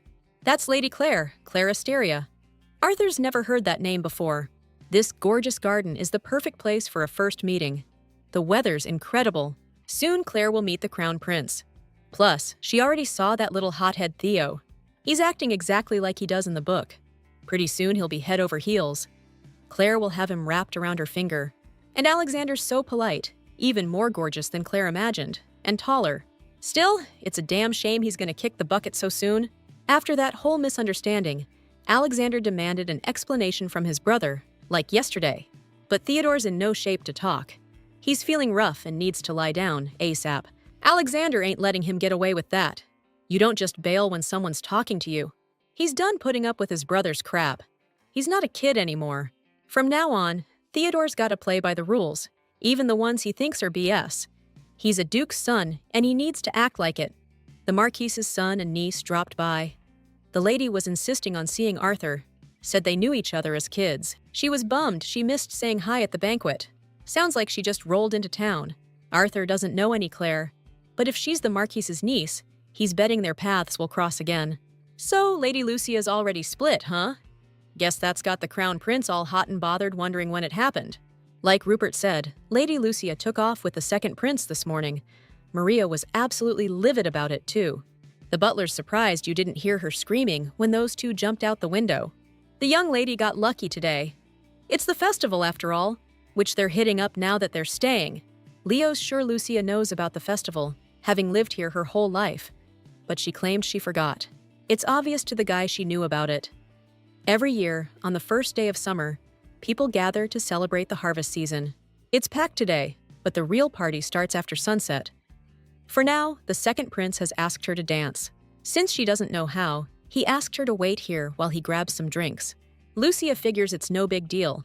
She still needs to talk to Theodore when she gets back, so there's no rush. She thought she should just bail right now, find a nice gentleman, and marry him off the bat. He's right there next to her, no need to look far. If she asked him to run away with her, he's such a sweetheart. He'd probably say yes in a heartbeat.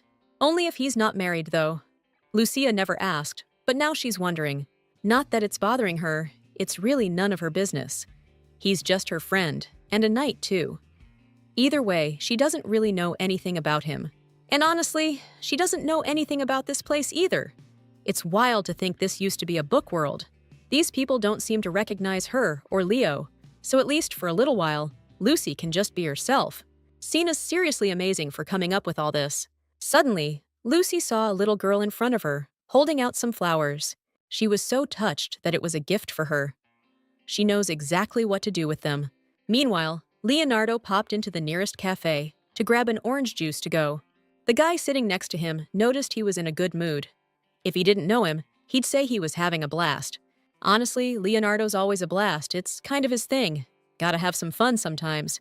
When the second prince got back, he found Milady surrounded by local kids. They were really hitting it off. And his heart just swelled. Now he's starting to get why his brother changed his mind.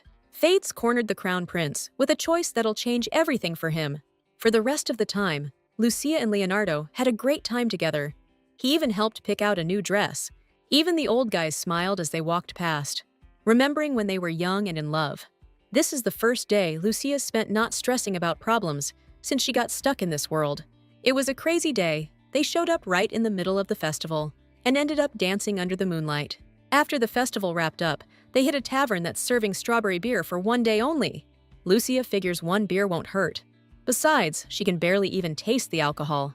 Guess Leonardo should have figured out that a woman hitting the bottle never ends well. Milady got drunk fast and can barely stand, so the second prince started to sweat it. He went to help her up, but Lucia, fueled by booze, gave in to her feelings. She's relaxed and gentle, like a kid, playing with words, and her movements scream vulnerability. Since she was having a good time, she suggested they go grab some more strawberry beer. But Leo thinks it's a bad idea. The girl caught him off guard, which isn't great, but it's his job. Oblivious to any danger, he left the girl alone for a sec to grab her some water. Suddenly, Lucia heard a voice. Standing before her were three real jerks.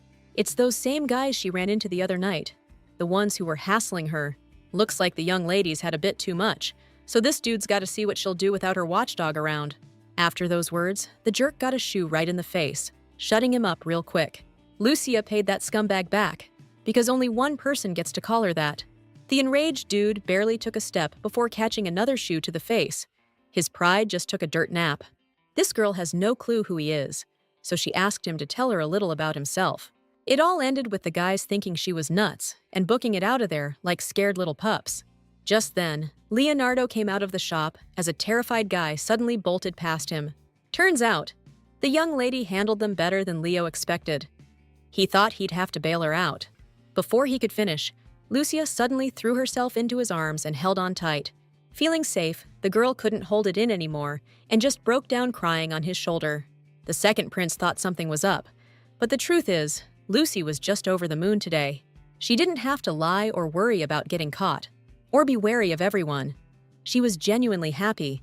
The girl didn't want to lie, she was telling the truth, and they just gave her a whole bunch of something to calm her down. Leo was bummed, not understanding how they could do that to his lady. Lucy's not crazy, she swore. But if she spills the beans, things will get ugly. She just wants to go home. The second prince took her words as a simple request. In that case, he decided to take her home. However, he could only guess what place she was talking about when Lucia said to take her to her real home. Sir Alexander was floored when he saw Lucia returning late at night with his own 2 eyes. Not only did the girl come back so late, but she arrived at her family home riding with the second in line to the throne. Surprisingly, Leonardo took the blame, saying that he shouldn't have let the lady drink so much. Alex couldn't avoid his stepsister's drunken ramblings. Drunk Lucy started praising her sweet brother. Just as she was introducing Leo to her amazing and caring brother, Theodore walked into the room. He figured they were trying to wake up the whole estate, and Lucia immediately sensed her stingy brother's arrival. Even so, in her current state, she grabbed his face without thinking and pinched his cheeks, something she'd never done before. Theodore's such a sweetheart that she decided to overlook his flaws and cheapness. He'd be even sweeter if he wasn't always threatening to, take her out. Learning that Theodore had threatened his sister, Alexander was outraged and demanded to know what the heck was wrong with him.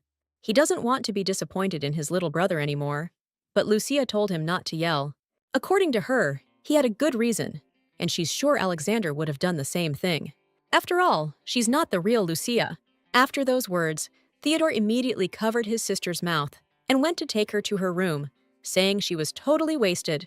Turns out, he just couldn't handle her. It was way too much. The kid just needs a sec to catch his breath and compose himself. It's hard enough to breathe with a wound like that. He's been broken inside for ages. He remembers he's the Duke's son and has to act the part, that he's supposed to be some kind of genius, that he can't let people down, like they say he does, like something's wrong with him. Everyone's waiting for the Duke's son to grow up already. This was all a mistake. He never should have been born. Doomed to eternal judgment and suffering because of his title, he was comforted by his unloved stepsister. Turns out, his inner child, all messed up with trauma, needed support way more than anyone realized. Seeing his bitter tears, Lucia feels like crying too. But it's okay. Actually, Theodore's a good kid, she said, and then just drifted off to sleep. Lucia found herself in a total strawberry paradise, with delicious red strawberries everywhere. When she finally woke up, she was on the floor with a killer headache. That's when it hit her. She'd gotten wasted, and with the second prince. In the morning, a maid came in and said the second prince was waiting in the garden, wanting to have breakfast with her. This is bad, real bad. Lucia has no idea what to say after pulling a stunt like that. Suddenly, it dawned on her. She didn't screw anything up last night, did she? Didn't spill any secrets? When they met, Leonardo closed in and pinned her against the fence. Some good morning, huh? He was starting to think she wouldn't show, but Lucia's just stuck on why he's so damn close. The guy was worried he'd be eating alone, and he definitely wasn't feeling that. Lucia apologized for making him wait, but Leo said she definitely didn't need to apologize to him. He was just happy to see her. Truth is, he was starting to think Lucy was avoiding him. Seeing that look in his eyes, she just played dumb. Said she had no idea what he was talking about. She was scrambling away from the prince so hard, she ended up sitting on the railing and almost toppled over. Ouch! That had to hurt. Lucia landed right on her butt. Leonardo was down there in a flash, making sure she hadn't broken anything. Trying to sound all fancy, she said she'd bumped her backside, and maybe got a little scratch too. He'd been holding it in, but the second Lucia gave him the okay to laugh, he just burst out. He still can't believe she just ate it like that. The second prince apologized for laughing, but he just can't help messing with her. Well, she's thrilled for him, but His Majesty should know Lucia's not about to change who she is. Yesterday, she was all over him to use her name, and now she's talking to him like one of his professors. Hoping she wasn't being too forward, Milady said that was a nickname she was used to. Still, it seems Leonardo's been rough with her all this time, so I guess he's the only one who can call her that. The second prince likes calling her Lucy. There's something kinda sweet about it. Let's just hope Miss Aurelius hasn't screwed anything else up, depending on what she even means by screwed up. Actually, Lucy tried to kiss Leo, but didn't. He just thought she was going for it. At the end of the meeting, the lady thanked the prince. Must have been tough carrying her. She heard he carried her. Leo doesn't really see it as a big deal, but she smacked him pretty hard, left a mark. Still, he's not complaining. Lady Aurelius has really changed. Never thought he'd see her like she was yesterday. Leonardo figures his brother was the first to notice it. Seeing how he's dragging his feet on breaking off the engagement, maybe he's changed his mind. Lucia's convinced she's not the one for the crown prince, though. She made it clear she's not who he needs. Well, Leo's glad she hasn't changed her mind then. He's been enjoying spending time with the young lady. If she became his sister-in-law, he doubts they could enjoy each other's company like this. The crown prince doesn't like to share what's his, and neither does Leonardo, for that matter. Honestly, Lucy can assure Sir Leo that she never has belonged to his brother, and never will. And even if she marries him, nothing will change. Besides, she's sure they wouldn't stop being friends with Leo. Hearing that, the gentleman suddenly stopped, a focused look coming over his face. Judging by what she just said, he wants to know if they really are friends. Lucy's been sure of it this whole time, and the prince thinks they're friends too. He decided not to ride in the carriage. It's a beautiful day to go horseback riding. All right, time to split up. Leo figured he'd kiss his lady's hand as a goodbye, but Lucia asked him to skip the formalities, seeing as it was just them. Even though they're just friends, Leonardo leaned in and gave her a gentle kiss on the cheek. That's not exactly what she meant. But whatever, they're friends. They'll see each other soon. So Lucy, now the second prince knows her name. He's still wondering why she's pretending to be Lady Aurelius. But what Leonardo really wants to know is how she can help him out. Lucia just can't figure out why she remembers this guy as a ruthless general. It's beyond her how someone so carefree and playful could be that kind of person. Either way, he spooked her for a second there. She almost thought she'd said too much. The heroine thinks it's great that for once, she and Lucia are on the same page. Now Lucy is just a nickname for Lucia. Things could have gone south, though. She still can't believe she got that wasted. Honestly, the book's plot doesn't even matter anymore. At least someone's gonna find out Lucy's a fake. Everyone will know she's pretending to be the one who's supposed to marry the future king. That's just like Theodore said. But he was really upset yesterday, so Lucy decided to talk to him. In the morning, after the second prince rode off, Linda got ready to take breakfast to Sir Theodore. He wasn't feeling well yesterday and stayed in his room, so she's worried about the young master's health. He's still such a kid, and he's always been a picky eater, but it seems like it's only gotten worse lately. After hearing that, Lucy took the tray of food from the servant and told her to take a break. She decided to handle it herself, since she was heading to Theodore's anyway. Standing outside young Master Aurelius's room, the girl took a few deep breaths. Steeling herself, she asked if she could come in, saying she needed to talk about something. Not waiting for an answer, Lucia went inside, but the room was completely empty and quiet. She left the tray of food on the table, continuing to look around the room and call out to the young master. That's when the girl noticed his battered body. Theodore was hiding, covered in burns, and all those scrapes too. The young man told her to get lost, but Lucy declared she'd tell Linda to call a doctor right away. But even at his lowest point, the young master demanded she not breathe a word of this to anyone. He doesn't need to remind her who he is. His words are in order. Saying that, Theo's voice slowly faded. He closed his eyes and slowly leaned back against the couch. Lucia had no choice but to calm down and move him to the bed. Judging by his breathing and skin tone, he probably bruised a rib, but it's not broken. And there shouldn't be any internal bleeding either, which is a huge relief for Lucy. Blue eyes and golden hair, he's about the same age as her. This is all weird. The girl can't figure out who would dare lay a hand on the Archduke's son, and why he's keeping it a secret, and why he's keeping Lucy's secret. Looks like he's known about it for a while now. So the question is, why didn't Theo say anything? Why did he protect his sister yesterday? Strange. This place is giving Lucy a weird feeling. She needs to find a way back soon, before it's too late. Noah is ready to guard her sweet dream forever. Just like watching her, smelling her scent. Being next to this girl, it seems like he doesn't need anything else. In a dark tower, far, far away, a fearsome dragon keeps the princess locked away. Plenty have tried, but nobody's ever managed to take down that ancient beast. But all the worry vanished when the noble prince showed up, ready to save the world from the evil dragon. The kid thought that was bogus. He always gets stuck playing the evil dragon. Next time, his sister's letting him be the princess. According to our man here, not all dragons are evil. He's their uncle, so of course he knows everything. Their evil dragon game got cut short. A white-haired dude on horseback just showed up near the house. Bro's finally back. This is a happy family reunion. The kids are stoked to see him. They missed Noah so much during all that time he was gone. Since Bro's back today, Uncle's letting the kids stay up. They're gonna play games and read all night long. The little ones wanted to bake pies, climb trees, and build a pillow fort, but they crashed as soon as it got dark. They were out faster than Noah expected. No surprise, though, after playing outside all day. Uncle asked Noah to hold Lucas while he takes these little rascals to bed. These kids grow up so fast. Noah's hoping little Lucas won't forget his big brother by the next time they meet. Time flies. Uncle remembers Noah at their age. He was like 5 or 6 when they found him. The boy's grown up a lot, and Uncle hopes he's found what he's looking for. The kid checked out a ton of orphanages and nothing. Nobody remembers a white-haired orphan boy living there 20 years ago. Noah thought his hair color would make him recognizable, but he was wrong. He does remember having an earring as a kid, though. He wants to know if there was anything else, a book or a necklace, anything that would let him figure out who he is. When the man found the boy, all he remembered was his name, and he didn't have anything like that with him. Noah still has this weird dream sometimes, but he's not sure how much of it is real memories.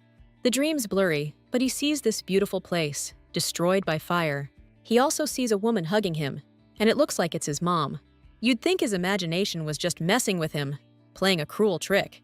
Noah feels awkward asking his uncle about it, since he raised him and the kids like his own. He doesn't want to seem ungrateful. It just feels like a part of him is missing. Of course, his uncle gets it. Noah needs to rest too. He's had a long trip here. As soon as he fell asleep, he had that weird dream again. Fire, and a poor kid he's gotta save. Gotta be quick about it. The boy's gotta live. He's the only hope we've got. Noah's his mother's precious child. She'll always be there for him. She loves him so much. Noah woke up feeling really bummed out. He had that dream again. Somehow those little trolls managed to crawl into bed with him while he was sleeping. Before they woke up, Noah decided to sneak away quietly. So, he finally met his mistress. There she was. The young man had missed her so much. When they first met, he never would have thought Lucy could distract him like this. Suddenly, Noah realized his lady wasn't breathing. He scooped her up in his arms and started yelling, trying to wake her. In that moment, he imagined just how tenderly and passionately he could kiss her. When they first met, it was the most romantic and passionate kiss ever. Almost immediately, Noah snapped out of his thoughts, not even realizing what he was thinking about. Thinking he was losing it, the young man accidentally tumbled over the railing and crashed into the water. Hearing the splash, Lucia instantly opened her eyes, not understanding what the heck that was. Looking around, all she saw was a bug-eyed frog. Weird that this little frog caused such a ruckus. It's definitely got some weight to it. Suddenly, Sir Noah pops out of the pond, soaked to the bone. He's the one who did it. She wasn't expecting to see him here. She could barely hold back a smile looking at such a cutie. Lucia kept laughing about the whole thing for a while. She's got such a great laugh. She's curious why such a noble knight suddenly decided to take a dip, and even made a friend.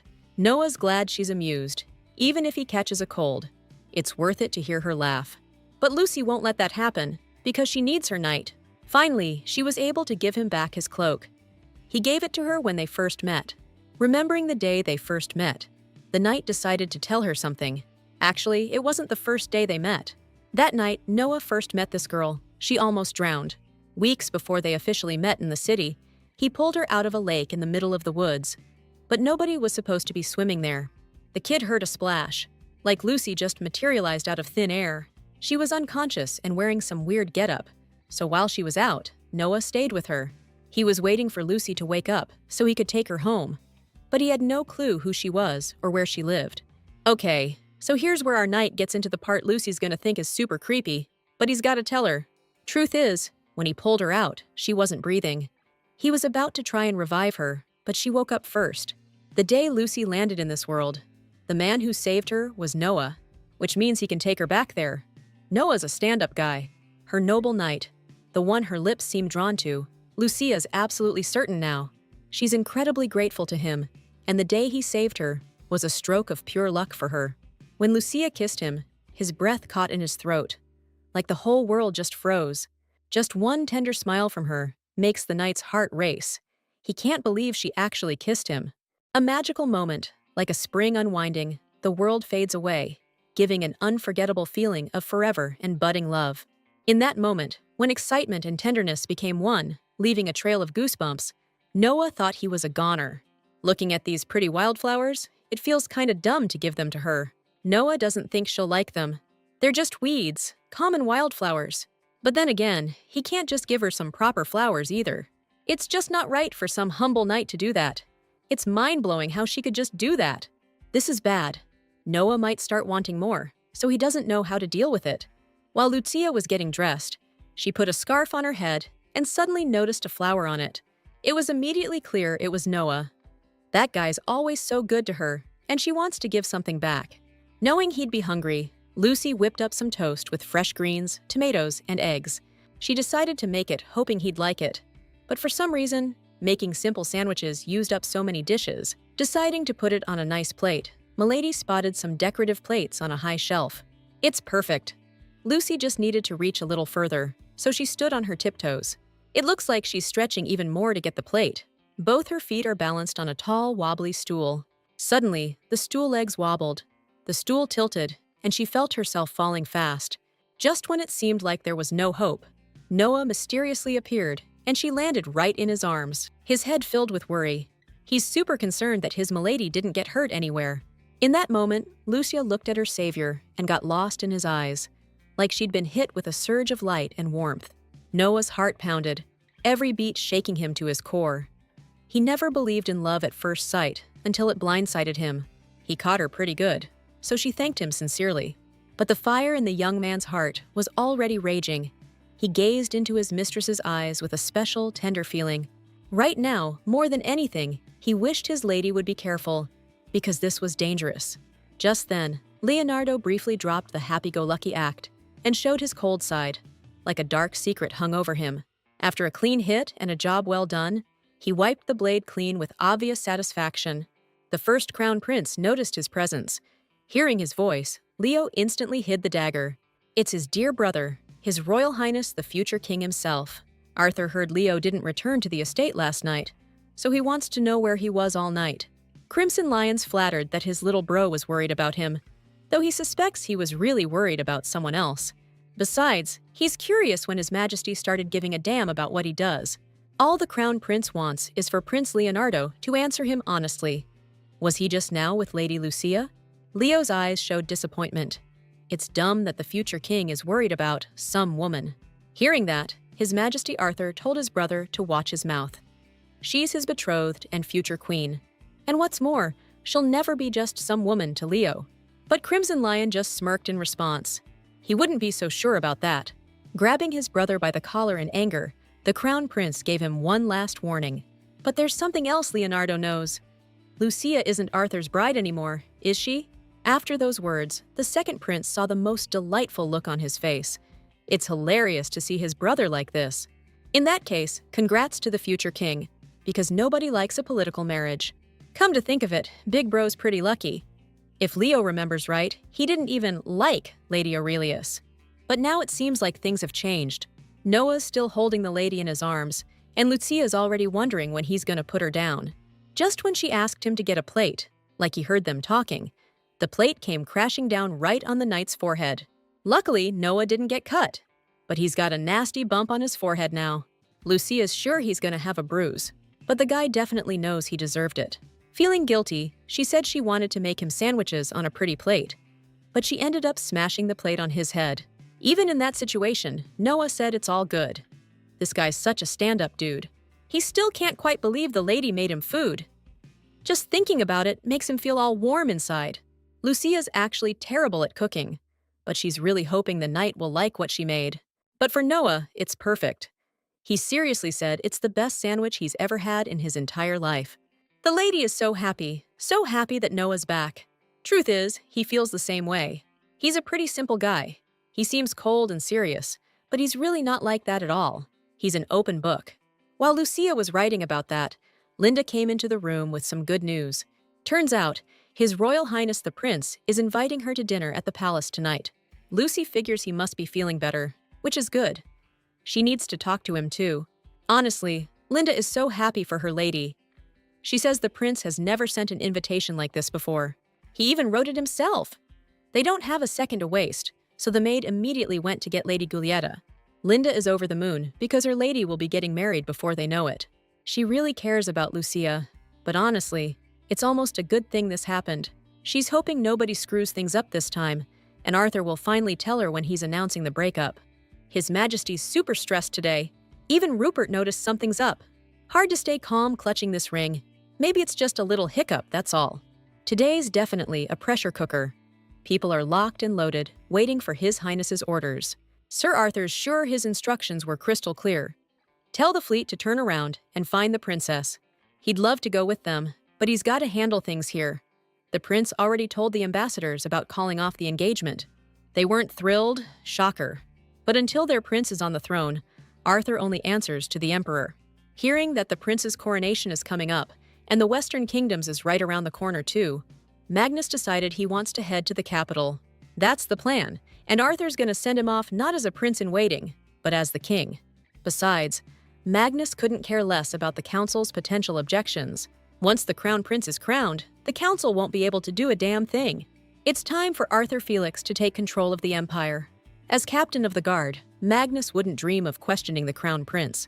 But as Arthur's friend, he's worried, because all the nobles are holding back, while their influence is becoming a real problem, and they've got the resources to back it up. The captain of the guard is worried about him and the princess. He's sure that with that kind of influence, most nobles won't dare ignore them. Arthur's aware of the danger ahead, and yet he's confident that no one can stand against them. Now, he's entrusted Magnus with the most important task: to bring Evelyn home safe and sound. Lady Aurelius is here to see him, and that just makes Noah feel sick to his stomach. He doesn't get why she has to look so stunning for it, so beautiful, like she's a real bride. Thinking about it, Noah felt like such an idiot. He still doesn't get what's wrong with him. Why is he acting like a kid? Lucia's still the crown prince's fiancée after all. That's why he can't look at her like that. This guy's still playing with fire. He didn't even notice Lucia walk up and offer him her favorite pastry. Since he's wearing gloves, she offered to feed it to him herself. Truth is, Noah's not really into sweets, but he doesn't want to pass up this chance. As soon as he took a bite, he looked like he was about to hurl. Figuring he had weird taste and the knight didn't like it, Lucy scarfed it down in one bite. She didn't even realize she'd eaten the whole thing until it was already gone. The pastry was fine. She didn't taste anything weird at all. Right then, all Noah can think about is how she can be such a mess. And yet, he's totally into it. He digs everything she does, and he just wants this woman to be with him, period. Noah's craving to be with her, to breathe her in, feel her soft skin, and taste her lips. Still, he apologized and said he did it without thinking.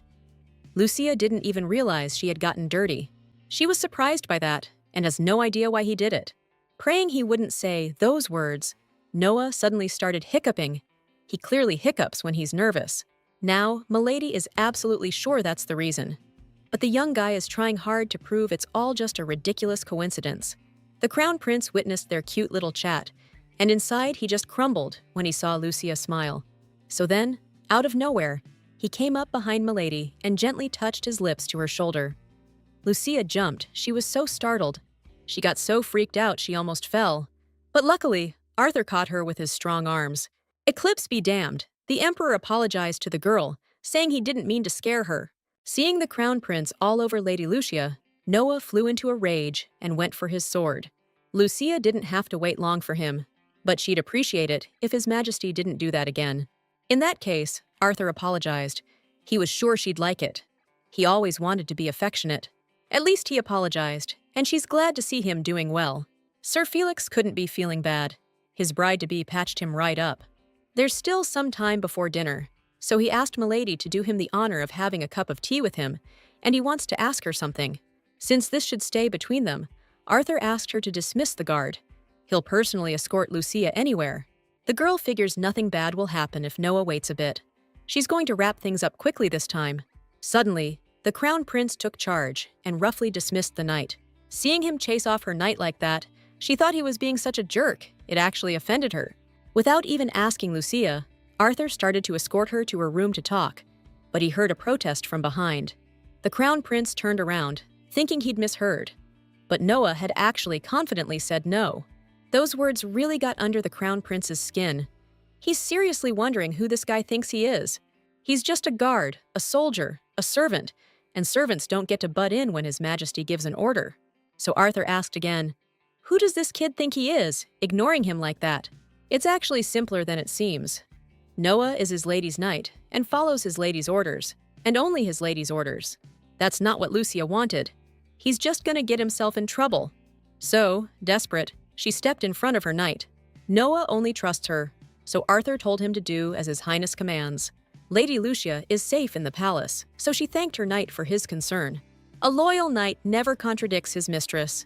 He does as she wishes. Lucy doesn't like this. She hates seeing him like this. She didn't like how Arthur spoke to him. She didn't want to send him away, but she doesn't want him getting into trouble. She hired him to protect her. But if something happens to him because of her, she'll never forgive herself. Enough people have suffered because of her already. Lady Aurelius won't allow it. It's time to put an end to this. So, the first thing she decided to do was find out why His Majesty hadn't announced their split yet. Arthur promised he'd take care of everything, and Lady Aurelius waited patiently. Just as His Majesty was about to reveal something, the fairy-like image of Lady Aurelia shone before his eyes. Her eyes are like emeralds. Her white porcelain skin shimmers in the sun, and her luscious lips look like they're smeared with strawberry juice. In Arthur's eyes, she's truly beautiful, like a divine being attracting everyone around her. He got so flustered just looking at her that he had to stand up. He asked her to give him just a minute. Truth is, the Crown Prince doesn't even know why he said that, why his heart is pounding like this. The only reason he wants to ask her this is for Evelyn and the kingdom. For some reason, Arthur's so nervous it's obvious to Lucy, so she came to check on him. The Crown Prince needs to explain himself. For as long as he can remember, he's been groomed to act for the good of the kingdom. And until now, he hasn't been able to make any decisions. But Lucy was chosen as the Crown Princess, as his future wife and queen, the person he's supposed to spend the rest of his life with. And Arthur didn't accept it. The day Lucy came to ask him to break it off, he felt free for the first time. He was happy, but he didn't deserve it. He was made to feel bad about it, just like that guy did to his sister. But His Highness wants to change everything, and he needs Lucy's help to do it. Truth is, she's super proud he's sticking up for her sister, but she just doesn't see how she can help. Instead of answering her question, Arthur just slides a ring on her finger. He wants her to stay put. More than anything, he wants Lucia to stay by his side as his betrothed. That night, she poured her heart out in her diary, saying she feels like she's losing it. As crazy as it sounds, this isn't her world, and she doesn't get it or even remember how she got here. This is Sina's novel world, and turns out, Lucy looks exactly like the villain, Lucia Aurelius, the one who bites the dust at the end. To survive, she's got to cut ties with the main characters in the book. And wouldn't you know it, she's living with two of them, Alexander and Theodore. But at least she can break off her engagement with Crown Prince Arthur and never see him again. Not long ago, Lucy met with the prince, and he accepted her proposal. She actually managed to call off the engagement. And she also met his brother, Prince Leonardo. He seems like a pretty fun guy. So, the lady's got this idea in her head, even though she remembers him being described as a brutal warrior, and she figures she's done with him. Anyway, Lucy was having another awesome day, and she cooked up this killer plan. She bumped into this guy in town recently and decided to hire him as her personal bodyguard. Lucy's got this knight. His name's Noah. He's huge, he's strong, but something about him just makes her feel chill. She finally scored an invite to the royal banquet. The plan's moving forward. The engagement's gonna get called off in front of everyone. Her second brother used to hate her guts. But lately, Theodore's been easing up on the hate. Lucy was so stoked to hug him. She can't even remember the last time she hugged anyone. So this is what it's like having a little bro. Maybe ending up here ain't so bad after all. Lucy's plan totally backfired. The prince didn't break off the engagement and wouldn't even say why. But that's not even the worst part. Turns out, Theodore knows she's not the real Lucy. There are just way too many questions about it. She's got no clue how he found out, why nobody said anything, or even what he's gonna do to her now. But she can feel her strength just draining away. She's just so damn tired. After that, Lucia ran into the second prince again. And even though he's supposed to be this ruthless general, she can't remember why. He's actually super nice to her. Her stomach started killing her, and Theodore carried her to her room so she could rest. And of course, Our Lady hasn't forgotten about her loyal knight, the one who healed the bruises on her wrist. Noah's a really dear friend to her. Lucy likes how close they are. It's so weird how people treat her so formally, since she's not, really, the Duke's daughter. Though she does like it when Noah calls her "Milady." She doesn't want him hurting Theodore while protecting her. Theo's already been hurt, and she doesn't want Noah getting into trouble. Lucia doesn't get what's going on. But it's totally clear that this world is way bigger than she thought. She had no idea the Crown Prince even had a sister. Looks like Arthur's having trouble with the Royal Council. Lucy always thought the Crown Prince was more independent. Honestly, she feels bad for Arthur. She hasn't exactly been nice to him, judging him for stuff he hasn't even done yet. The heroine needs to be careful around him, but she hates seeing him in pain. Seeing that he's hurting just as much as she is brought back old memories, old tears. But this time, someone was there to wipe them away. It was so unexpected. The heroine can't believe she cried right in front of Noah, but honestly, she likes remembering that hug. Her days here are pretty wild. Lucy's even bold enough to call her and Leo friends now. She spent time with him in the city, while Noah was enjoying his day off. People don't seem to recognize nobles at all, so Milady could just be herself for a day. The world that Cena created is so amazing. It's a shame she's not here. Lucy got a little tipsy and almost spilled the beans. So, besides biting the second prince, turns out she screwed up in a bunch of other ways too. That's how they became buddies. Soon, Noah came back. Words can't describe how much the girl missed him. She did let him go for 2 days, after all. Now it makes sense why he was so happy when she saw him. Noah was the one who saved Lucy when she first got to this world. Too bad she didn't find out sooner. But it turns out he was just too shy to say anything. The perfect knight was worried his lady would get the wrong idea. He's such a genuine guy. He seems cold and strict, but he's really not like that at all. He's warm and gentle. Lucia's glad she has him. He could be her ticket out of here. Even if she's an outsider here, she's not alone. Leo's her friend, and so is Noah. She even has a brother here, even if Theodore hates her guts. Her heart breaks when she sees his pain. He's getting hurt, and he can't even talk about it. She doesn't have the right, but man, she wishes she could be a real sister to him. After everything that's gone down, Lucia's just completely lost on what to do next. Everything she wrote in her diary has suddenly become known to someone else. Miss Aurelius definitely wasn't expecting the Crown Prince to ask her to stay as his betrothed. The unexpected news shook her to the core, and she jumped up like she'd been zapped. She pointed out that she'd already asked His Majesty multiple times not to do this, and she'd already given her answer. But when she tried to take the ring off after washing, she realized it was stuck. Looks like Arthur got a nosebleed from the stress and apologized, turning away. Looking at him, Lucia felt a pang of sympathy and decided to help. She sat him down in a chair and told him to tilt his head back. Right then and there, His Majesty started kissing her hands. He had no idea Milady disliked him so much. The truth is, Lucia doesn't hate him, she's just terrified. Arthur won't force her to marry him, but he really needs her right now. He wrote her father, who's planning on coming back sooner than expected. And when the Duke returns, the kid's gonna need his support to stand up to the council. After his father died, the council was responsible for helping Arthur run the country. Back then, the council nobles had power like their fancy titles. But they wanted more. The only one who could help them was the new ruler of the Draken Kingdom. After he overthrew the previous ruler and declared himself emperor, he started warring with neighboring kingdoms. None of them could hold out, and that's how the empire was formed. But for some reason, Osunor was left untouched. For the sake of peace, the council suggested they unite. No way in hell is she marrying that phony, good-for-nothing prince. Truth is, it's not Evelyn's call, according to her brother. She's got to do her duty, just like he's got to do his. His sister was supposed to marry the heir to the Draken Empire, Crown Prince Victor. As the emperor's nephew and only heir, Victor ruled the lands, but he wasn't exactly a stand-up guy. He always treated his servants like dirt, making them run errands and constantly putting them down. For Evelyn, marrying him meant walking right into the clutches of a predator with no escape. Arthur couldn't take on the lords. He was a fool, blindly trusted their advice, and sent his sister to the monster. He doesn't believe the council has Ossianor's or the princess's best interests at heart. They're on the emperor's side.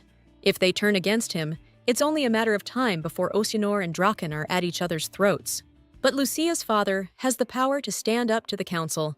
His responsibilities are independent of the kingdom. The Duke doesn't care about politics, so if Arthur's going to ask for his help, he needs Lucia on his side. So, the Crown Prince is asking her to stay and help him, for his sister's sake and for the future of his people. He's asking the girl to stick around him for the time being. The truth is, there's something His Highness doesn't know, but Lucy doesn't know how to explain it. Olden just joined them mid-conversation. Looks like he's about to say something. Looks like Arthur made it pretty clear he didn't want to be bothered today. Turns out, though, Lord Cedric was taken out last night, supposedly while on patrol. Hearing that, the Crown Prince jumped up. He doesn't want to leave the girl alone, but he needs to get to the bottom of this. Before heading out, he kissed the lady's hand again and promised he'd be looking forward to her answer tonight at dinner. Lucia's reeling from the news. It's clear to her now that this is war. His Highness, the First Prince, absolutely hates the way Lucia just looked at him, the way Noah's looking at her, the way he dares to stroke her face, and the fact that she's letting him. But what Arthur hates most is how much it's eating him up inside. Truth is, he doesn't even know what he wants yet. It's hard to say how long we'll have to wait before this pest is found and dealt with. We've suffered so many losses these last few years because of those thugs. Mines destroyed, gold stolen, and now they're coming for people's lives. Those bandits didn't just kill Lord Cedric, but his personal physician too. Even though the lords are itching to take action, Arthur said the Royal Guard is already investigating. The lords think we should go public with this and offer a reward for the culprit's capture. But according to the Crown Prince, harvest season's almost here. Now's not the time to burden people with more worries. Besides, he assures us if the neighbors find out we can't handle this, nothing good will come of it. Lord Roderick's convinced things would be way easier if they'd just asked the Emperor for help from the start. Realizing they didn't think he could handle some low-level crime, Arthur took it as a personal insult. As your humble servant, Roderick's really worried if the future king even cares about what's best for the kingdom. They'll be damn lucky if the Emperor doesn't declare them enemies when the princess gets back, let alone offer help. But Arthur insists it's already taken care of. His problems should be out of port by now. According to a council member, if Crown Prince Edionis is the only heir left, then the princess is going to be empress. As far as Arthur knows, they're still going to have a hell of a time finding a legitimate heir. He was just a kid when it all went down. But he knows damn well how much blood was spilled for the empire. And he also knows about the rumors that the young prince's body was never found. As for the emperor himself, Arthur's going to pay him a personal visit right after the coronation. So, he'd really appreciate it if the council cut off all contact with the empire until he says otherwise. They can relax now. The guy who did it is going to pay. Noah doesn't get why she told him to leave again, but he's sure there's a reason she decided to hire a knight. Something dangerous enough that she needed a knight. But for some reason, she keeps pushing him away. Word is, the prince is having dinner with Lady Lucia tonight, and he ordered the room filled with red roses. It's weird that he even sent the butler to find out what dishes and desserts the lady likes, so they could make them. What's even weirder is how the lady's acting towards the prince. Looks like she's not as crazy about His Highness as she used to be. They say she's gotten cold, and even asked to call off the engagement. According to the maids, that's all for the best. The prince would just keep ignoring the lady if she came here. How the tables have turned. It seemed like His Majesty was finally developing feelings for the lady. It's only a matter of time before she falls for him again. The maid thinks the lady was just playing him to win him over, and looks like it worked. Right then, Noah's mind flashed back to that meeting when the prince asked him who he was. He doesn't know the answer to that question, but he still dreams of her, his beautiful mistress. Even though he has nothing, he dares to crave the whole world. Noah's only afraid of where this craving will lead. He's afraid that this sudden desire for more will be his undoing. Just when the knight decided he should disappear, he felt an arrow whiz past his face, grazing his skin. This skilled and accurate archer, Noah seems to know that face really well. Leonardo Felix, the Crimson Lion, a ruthless and merciless general. Hoping the guy was okay, Leonardo said he'd missed his mark, and by a mile. Noah sized up the archer.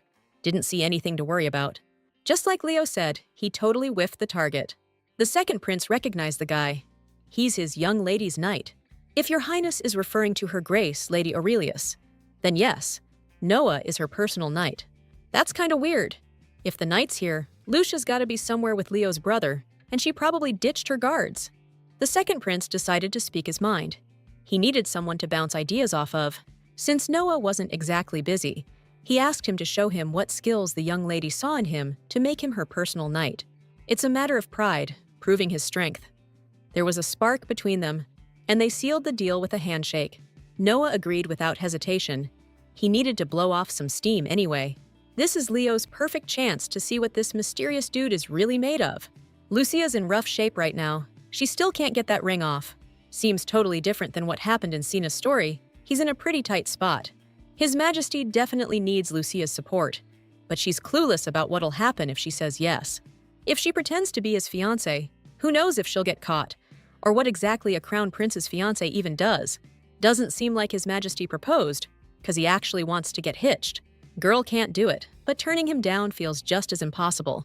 After walking pretty far, Lucy wondered where Noah was. She really wanted to see his face. She barely thought he couldn't be far, when she suddenly saw something even more captivating. Right there, she saw these incredible badass soldiers training their butts off. Looks like this is where the knights train. A lady probably shouldn't stick around here, but she figured she could watch them from a distance. And suddenly, she heard a voice behind her. This handsome knight who found her is sure the young lady is lost. This isn't exactly the place for a beautiful woman, but he made sure to mention he's very happy she's here. Looks like this dude doesn't recognize her, so Lucy says she's looking for a friend. Now the knight's curious which one of his buddies got so lucky, so he calls everyone over. He wants to know which one of these jokers is fortunate enough to be friends with such a sweet lady. Like a pack of wolves, the guys surround the girl. None of them have met her, but now they all want to be her friend. After calming these animals down, the knight asks what her friend looks like. He's tall, got light hair, sharp features, and an incredible physique. Looks like Lucy's fantasies are coming true. Seeing Noah fight got her heart racing. Turns out the knight's strong and fast, but holding back. Leo's only met one other person who fought like that. Before you knew it, Leo managed to knock the weapon out of his opponent's hands. He just did that. Noah's face to face with the enemy, completely disarmed. He never thought it would end like this. Nearby, cheers erupted. The members of the knightly order are really happy with the prince's victory. Leonardo didn't even know they had an audience, let alone a special guest. Out of the corner of his eye, Noah noticed long, wavy hair blowing in the wind. Today's special guest is especially lovely and beautiful. Lucia was right to stick around and watch the fight. Right then, Noah lifted his shirt to wipe the sweat off his face. Talk about an awkward encounter. Leonardo couldn't be happier that someone came to the exhibition match. It's his young lady. Well, this is a surprise. He kissed her hand with all the passion he could muster, out of respect. But then he saw the ring on her finger and looked up at her, hoping for some kind of explanation. Instead, Lucy hid her hand, all flustered, like he'd seen something he wasn't supposed to. The captain was floored to learn that His Majesty knew this beautiful lady. Apparently, she was looking for a friend and got lost. Leonardo's pretty sure the captain knows her too, considering she's going to be his future queen. Bowing their heads before Lady Lucia, daughter of His Grace Duke Aurelius, the knights offered their apologies. The captain and his men are ready to pay the price for their misconduct, even if it costs them their lives. They didn't recognize the future queen, but Lucia doesn't want any of that. She told them to stand up. Just then, her gaze landed on her personal knight. Like the others, Noah knelt and bowed his head. He's bound to serve his lord. It's more than just a contract. It's the very foundation of a knight's life. Lucia paused, though. She couldn't figure out why he was dropping to his knees in front of her, too. Without hesitation, she told Noah to get up, and the rest of the knights with him. The girl had interrupted their training, so she told them to pick up right where they left off. Then, she asked Sir Leo to escort her to her carriage, and he happily obliged. Everyone saw that His Highness was about to kiss the lady's hand. The knights thought he'd sworn off women until his mission was done. He'd only been seen with his sister and Lady Maria. What a shame! The captain's got a thing for girls just like Lady Aurelius. Amazing. She hasn't changed a bit since they last met. But the captain still didn't recognize her. Magnus watched them until they disappeared over the horizon. He really hopes His Highness knows what he's getting himself into. Everything seems fine, but for some reason, Lucia feels so weird. She's super uncomfortable. She wasn't lying, at least not about that. But now she thinks he's bummed out. He's gone so quiet. Out of nowhere, Leonardo pipes up, saying his little bro picked a great ring, Mom's favorite. The tension in the air just spiked. Lady Lucia froze, and even Noah felt a chill run down his spine. The lady asked me to tell His Majesty she won't be staying for dinner, since she's feeling a little under the weather. As he walked her to the carriage, the second prince suddenly got curious to confirm his suspicions, if she had changed her mind. According to Lady Aurelius, she hadn't changed her mind. It's just that everything's gotten way too complicated. Suddenly, she squeezed her eyes shut and covered them with her hand. Looks like she got something in her eye. Leo thought it was kinda cute. He told her to hold still and gently blew into her eye. Surprisingly, it actually worked, and now the prince has a chance to look Lucia in the eyes, up close and personal. Noah's been watching this whole thing with a burning hatred, and he's getting more and more jealous by the second. But what's worse, his eyes landed on the future king of the empire, who's also taking it all in. He feels like he's been hit with a poisoned dart, right in the heart, like someone close to him stabbed him in the back. Master Theodore hasn't been feeling himself lately, but he's finally starting to feel better. The maid's happy he's doing better, so he told her to make some tea and bring it here. He also told her to get Lady Lucia. He really needs to talk to her about the diary. But, turns out, Lady Lucia's not around right now. She's actually with the crown prince. He invited her to dinner. Theodore couldn't believe what he was hearing when he found out who she was with. The empire in this story's headed for war. It's hard to figure out how things got so messed up. Lucia feels bad for leaving, but she just can't give him an answer right now. He looked so bummed out. He's probably having trouble sleeping again. He needs her help, but she doesn't even know how to help him when she's not even real. With those thoughts swirling, she spotted a strange girl she'd never seen here before, with long white hair. Beatrice's only niece, Claire, showed up at the castle, but Lucia immediately knew it was Sina. The blonde girl suddenly heard her name and turned around, but then bolted forward into the crowd.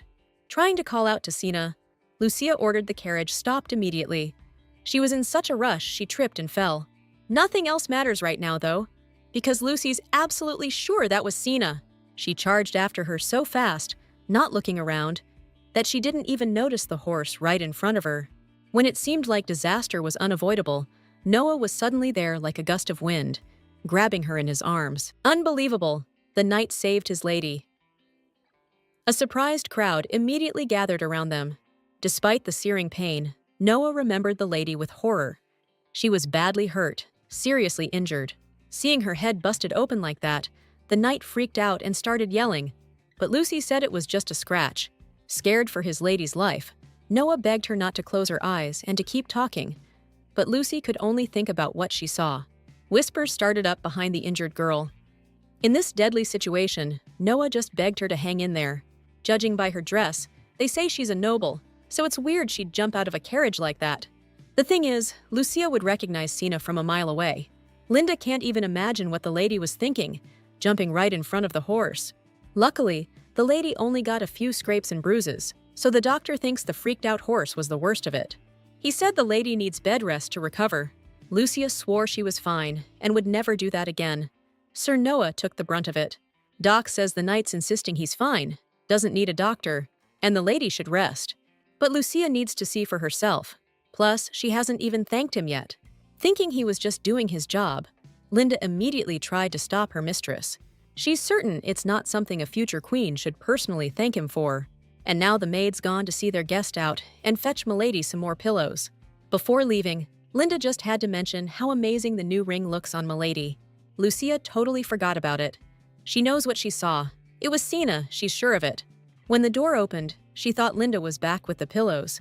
But Theodore walked in. After Linda left her mistress's room, she was suddenly called out by the personal knight's attendant. He was in a lot of pain, barely managed to catch up to the maid to find out how Lady Lucia was doing. Linda said the lady just bumped her head, thankfully, and she's resting in her room now.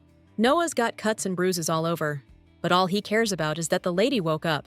He decided he needed to see her right away, but Linda said she hoped he wasn't planning on visiting her looking like that tonight. She thought it was just awful, and asked the young man to step aside for a word. Once they were alone in the study, the maid asked Sir Noah how old he was, his rank, and what estate he owned. The young man is 25, but he has no rank and no estate either. From that, Linda figured he was an orphan, a commoner without proper training, and yet he managed to become the future queen's personal knight. He must know what a rare opportunity this is for him.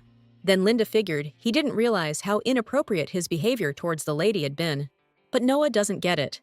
He treats Lady Lucia with the utmost respect and would never even think of insulting her. Linda totally catches him checking her out, and she's betting she knows what's going through his head. After what she's been through, this lady's definitely overcorrecting for what she missed out on. The knight probably got the wrong idea, so Linda set him straight. Lucia's been head over heels for the crown prince her whole life. Maybe the prince didn't feel the same way at first, but it's pretty clear he's totally into her now. And this maid ain't gonna let anyone mess with her lady's happiness. Besides, there's no way in hell they'd let some commoner marry a noble. So, the maid told the kid to think about his choices and stick to his knightly duties, serving the lady. She's sure he's a smart guy, and he's already proven he's got the muscle to protect her. After that, Linda's betting he won't push any boundaries and will keep his distance. Noah heard every single word the maid said and decided to do exactly what she told him. It's his duty. When she ran into Lucia's little brother, she was so happy she called him by his name. But Theodore had already told her not to get so familiar with him. He didn't say anything else, just told her to follow him right away. They needed to talk about something. By the time they got to the study, it was pretty dark outside. The whole place felt kind of spooky, suspiciously quiet. Deciding to say something, anything, Lucia asked how he was feeling. But Theo doesn't think he's the one she should be worrying about. He showed his dear sister a notebook and demanded she explain what it was. It's Lucy's diary. Not knowing how he found it, she said she'd already explained everything. In that case, Theodore figured she was either playing dumb or thought he was an idiot. Or maybe she really thinks he'd buy that she's from another world. Okay, I know it sounds insane, but they were drugging Lucy the first time she tried to explain. She has no reason to lie to him now. Theo already knows enough to get her locked up, or worse. In her position, the only thing a girl can tell the Earl's son is the truth. Whether he believes her or not is up to him. Even Lucy didn't believe herself at first. So what can you expect? Seems like Theo's known she's the real Lucia for a while now, and he's been keeping it quiet.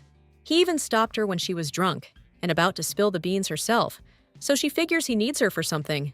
I must have hit my head way too hard, talking so freely to the Earl's son like this.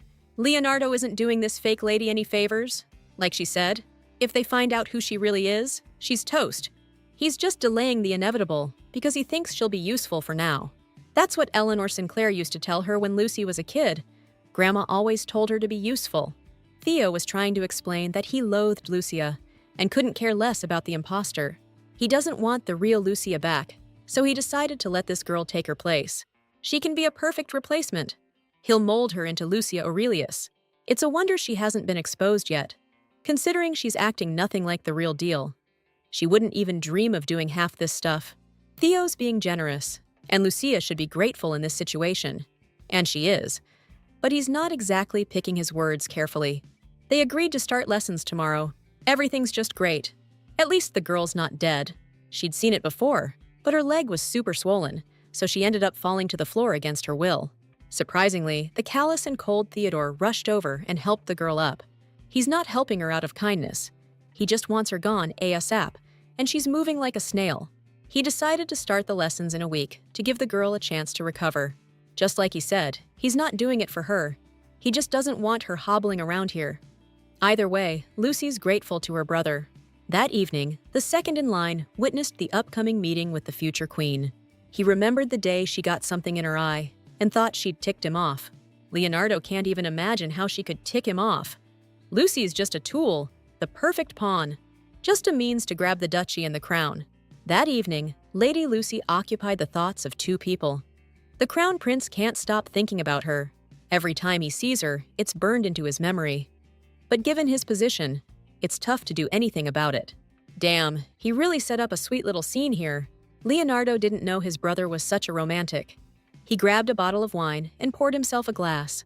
Really, he's just smelling the roses and hoping his brother doesn't get the wrong idea. Arthur's totally unfazed. Guess I was wrong. Thought Leo was more secure. The future king told him to find someone else to pick on, 'cause Arthur's got responsibilities. Theodore's curious what those responsibilities are. Throwing another party or sitting in on council meetings? He wants his brother to clue him in. Or he might just ask his people. They'd have the real answer. The truth is, the crown prince is trying to get his sister back, the one he traded away to appease the council. But he's spinning it like he did it for Ashenor, for the good of the people, teaming up with a corrupt empire that steamrolls everything in its path. Leo doesn't buy that it's for the people. Arthur screwed up, which he's good at. His constant disappearing acts are more important to him. Leo's even thinking his brother's so caught up in his own stuff, he hasn't even noticed what's going down in Ashenor. She was their sister, and when Arthur sent her away, he regretted it deeply. Now he's trying to make things right, to give her the freedom she deserves, but Lucia is different. Arthur's convinced Leonardo doesn't know a thing about her. The second prince doesn't see it that way, though. He made it clear he knows a whole lot. A week later, Prince Arthur realized without a second thought that Lucia was special. Not like Prince Eleonis at all. You can't compare Lucia to Evelyn. Until now, he was sure he wasn't forcing her. But now he's having doubts, wondering if he is forcing her. A visit from the butler snapped him out of it. Lady Lucia's answer today is the same as yesterday and the day before. But there's a reason for that. Prince Arthur was stunned when Rupert told him the lady was hit by a carriage on her way home. Noah's health is still not great. His wounds are still bleeding, and the bruises haven't faded. He should be recovering by now. But his strength is fading every day, and there's no improvement. It's still bugging Linda that it's so obvious when a guy's got a crush on a girl. But in her opinion, Milady's way too concerned about this knight's health. Normally, Linda wouldn't even notice. But ever since that incident, Milady's been acting weird, barely coming to the palace. She hardly mentions Prince Arthur, and when the topic comes up, she's always frowning. It makes Linda think that maybe, just maybe, she's fallen out of love with him. When Linda got back to the palace, she noticed the staff was all in a frenzy. Something crazy had happened. The servants saw His Royal Highness, the Crown Prince, at the estate's doorstep. What a pleasant surprise. Linda figured he'd come to see the young lady. It's the first time the maids have seen the lady's fiancé. He's never visited before. Despite the maids' protests, Linda told them to take His Highness to Milady immediately. Truth be told, the maids aren't even sure if the young lady's awake yet. But that hardly matters now. Another beautiful, sunny morning. Feels like something interesting's about to happen. The sun's rays are knocking on the young princess's window. Lucia's starting her lessons with Theo today. That guy's gonna be a tough teacher, no doubt. Still, she's glad he's back on his feet. She still can't figure out who could have hurt him like that. And what she saw back then? That's still a mystery, too. It could have been the real deal. Lucia's sure she was just seeing things. She almost got trampled by a horse because of it, too. She hasn't seen Noah at all lately. Linda just wouldn't let her out of her room. Truth is, Lucy misses him. She really wants to see him, wondering if he's all right. It's embarrassing what she's even thinking about. Time to get up. She's already getting dizzy. Stepping out of the bath, she heard someone and figured it was Linda. So she asked her to bring her a light dress. She'd like to take a walk. Lucy froze when she saw Prince Arthur in her chambers. Silence hung heavy between them. Startled, Arthur jumped, spilling hot tea all over himself. Man, that stings like crazy. He immediately apologized to the lady, explaining he just wanted to see her, not realizing she was taking a bath. Anyway, the crown prince decided to leave, insisting he didn't see anything.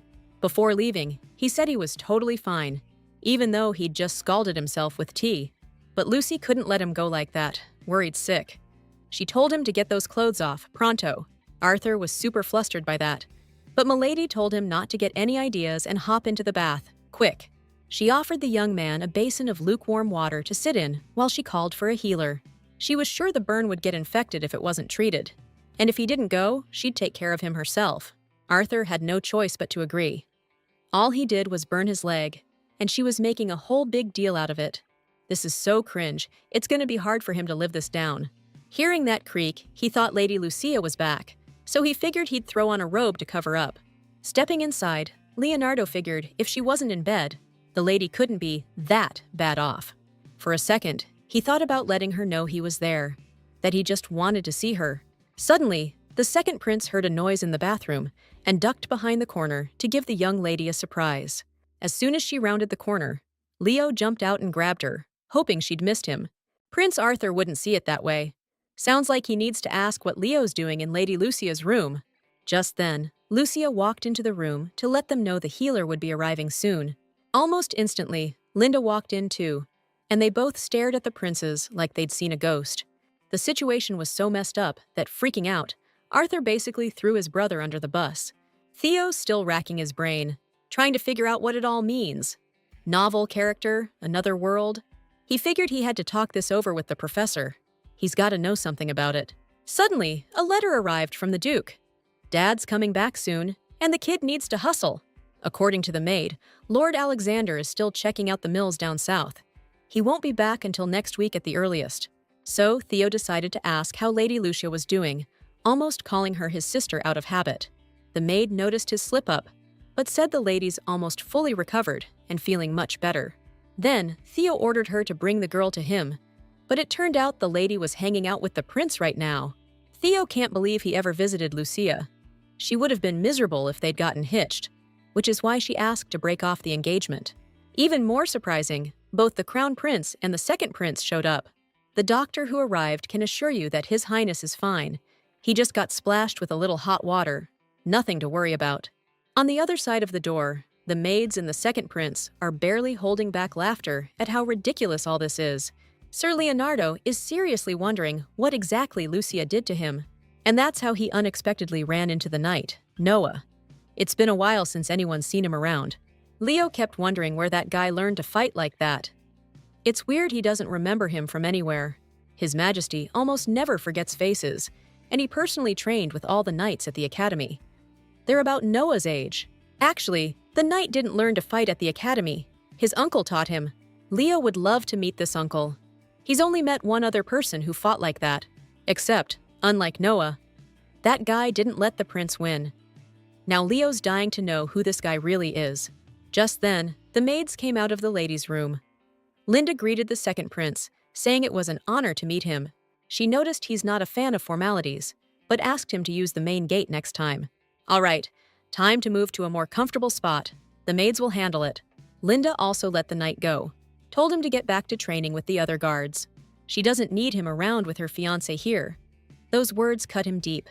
Noah was torn about whether to go see her or not, but ultimately decided to leave her in peace. Now, the crown prince is really hoping she's feeling better. And she actually is. He's glad to hear that. Plus, he noticed how good the ring looks on her. According to Lucy, it's stuck, and she can't get it off. She feels bad about leaving back then, but she still needs time to think things through. The truth is, His Majesty isn't here to get an answer from Lucia. They were engaged as kids, but this is his personal request now. Arthur won't force her hand. He's cool waiting for her answer, whenever she's ready to give it. He just wanted to know how she's doing. Your Highness! Sir Theodore barged into the room without knocking. He apologized for the interruption, saying he needed to talk to his sister. Both Arthur and his brother are always welcome, so Theo told them to stay as long as they like. Looking at those two, it's hard to tell if they've always been this tight. Even without knowing the answer, Arthur still thought it was pretty sweet. While Leonardo was chilling and sipping his tea, they brought him another cup. Honestly, he's not really feeling this one either. It's way too strong for him. Linda apologized that they didn't have a tea that suited his tastes. You could tell Leonardo wasn't really there for the tea. He wanted to know when the Duke was coming back. Coming closer, Prince Arthur decided to find out why Prince Leonardo was asking about this. The second prince is glad to see his brother doing well and dressed sharp. Though he's gotta say, that woman he's with is really something else. First things first, Arthur apologized to Linda. He and his brother made quite a scene. Even so, according to the maid, everyone's thrilled to have members of the royal family here. So Leonardo figures it wouldn't be too forward if he stayed at the estate for a few days. He realized how much he likes the scenery here, and he's heard the Earl's Forest is a prime spot for hunting. The second prince has been itching to bag a buck for ages, though a doe would do just fine too. Ignoring his brother, Leonardo's worried they'll have to say goodbye. Looks like his guard's been waiting. Something's definitely up, seeing as they arrived in such force. Linda explained they just got here. She didn't want to interrupt His Highness with the lady. So, the Crown Prince decided to bail, and his brother wished him well on his way out. Speaking of which, he's digging this tea. I wonder, is this strawberry? Theodore wrote down everything he could remember about what happened to Lucia. From the moment she was brought to this house until she disappeared, he wants her to learn all this by tomorrow.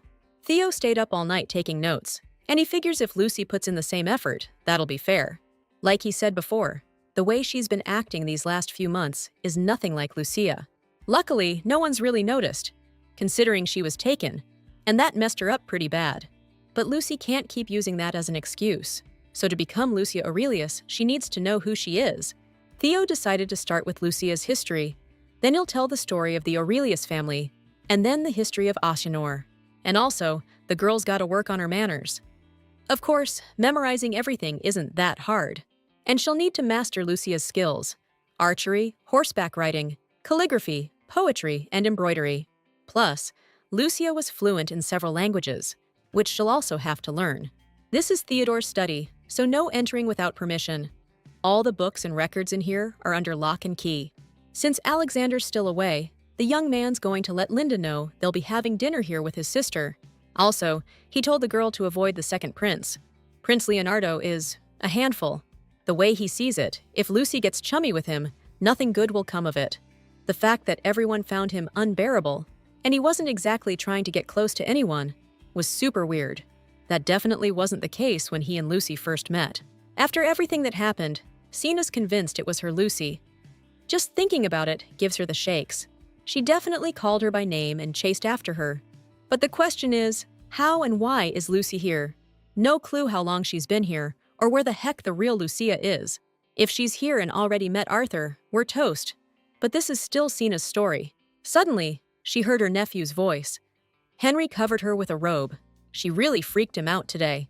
She just got spooked. Something went down in the town square. Henry's already heard the rumors. In the town square, a horse almost trampled some young lady. That guy pushed her out of the way just in time. The kid wanted to go shopping with Sina and show her around. He can be annoying, always tagging along, but he really does look out for her. As for Henry, he's been hoping to catch a glimpse of that guy for ages. He last saw her in the town square months ago. She was his first crush, an unbelievably gorgeous girl. Lutia spent the whole day studying, right up until evening. She couldn't remember the last time she'd hit the books so hard. Theodore was drilling her on etiquette and social graces like a total maniac. She could have taken a lunch break, but that jerk wouldn't let her. Finally, the day was over. Now Lucy could see him, but she was super nervous, like she hadn't seen him in a week. She didn't know what to say, especially showing up so late. If Linda saw her, she'd definitely get an earful. Just then, Noah opened the door and said again that he didn't need a doctor. Seeing him, Lucy melted into a smile. Her heart swelled, and she felt all warm inside. He apologized right away, saying he would have dressed better if he knew it was her. She didn't care about that. She was way more worried about his messed up face. But the second she touched his face, Noah flinched, pulled away, and hung his head. Linda said he was fine, but he's so pale. Lucia's worried it's all her fault. Noah just brushed it off, didn't even look up, saying it was just part of the job. She doesn't get what's going on. But all she can do is take his word for it. Out of nowhere, he got all formal and asked if she needed anything else. Truth is, Lucy just wanted to see him. She figured it had been a while and wanted to say hi. But it's late, time to get some rest, so she just wished Noah good night. The only bright spot she left behind was that dessert, a gift she brought him with a pure heart. It's eating Noah up inside. He feels so terrible about the way things are with her. After meeting the night, Lucia felt a chill, a real deep chill. And it wasn't from the weather. Suddenly, someone covered her eyes, and for a split second, she felt a spark of hope. But when the girl glanced back and saw Prince Leonardo, it warmed her heart a little. Still, Lucy started chucking pillows at him for sneaking up like that. Leo just wanted to surprise her, but guess he went a little overboard. Looking at her face, he saw tears in her eyes. It was clear the lady had been crying. Wiping the bitter tears from her eyes with her hands, Lady Aurelius insisted she wasn't crying. Right now, she just feels like a fool who can't stop the waterworks. Her tears quickly sobered Leo up, and he draped his cloak around her, apologizing. He didn't think she'd cry tears of joy. Maybe he should have shown up sooner. How could she not cry at something so beautiful? That's why Leo offered to show her something even more amazing. That night, under an unbelievably gorgeous sky, the second prince escorted the lady to the rooftop. They were almost there. They've never been this close, and it's setting them both on fire inside. The endless ocean of stars, full of mystery and light. A deep black void where the stars look like sparkling gems. That space, so cold and distant, stirs up all kinds of feelings and makes you forget the daily grind. But even up here, Lucia's mind is stuck on whether she upset Noah. Out of nowhere, Leonardo decided to apologize again, saying he didn't know she'd react that way. Lucia doesn't think it's a big deal. She was just under a lot of pressure and snapped. If she ever needs to blow off steam again, he promised he'd be there for her. She's quiet and lost in thought today, not even smiling. The truth is, she thinks she's a screw-up. She hurt someone close to her, and even as a kid, she messed everything up. What a coincidence. Leo's a total failure too. Milady has no idea how badly he screwed up as a kid. He wrecked everything he touched. I'm telling you.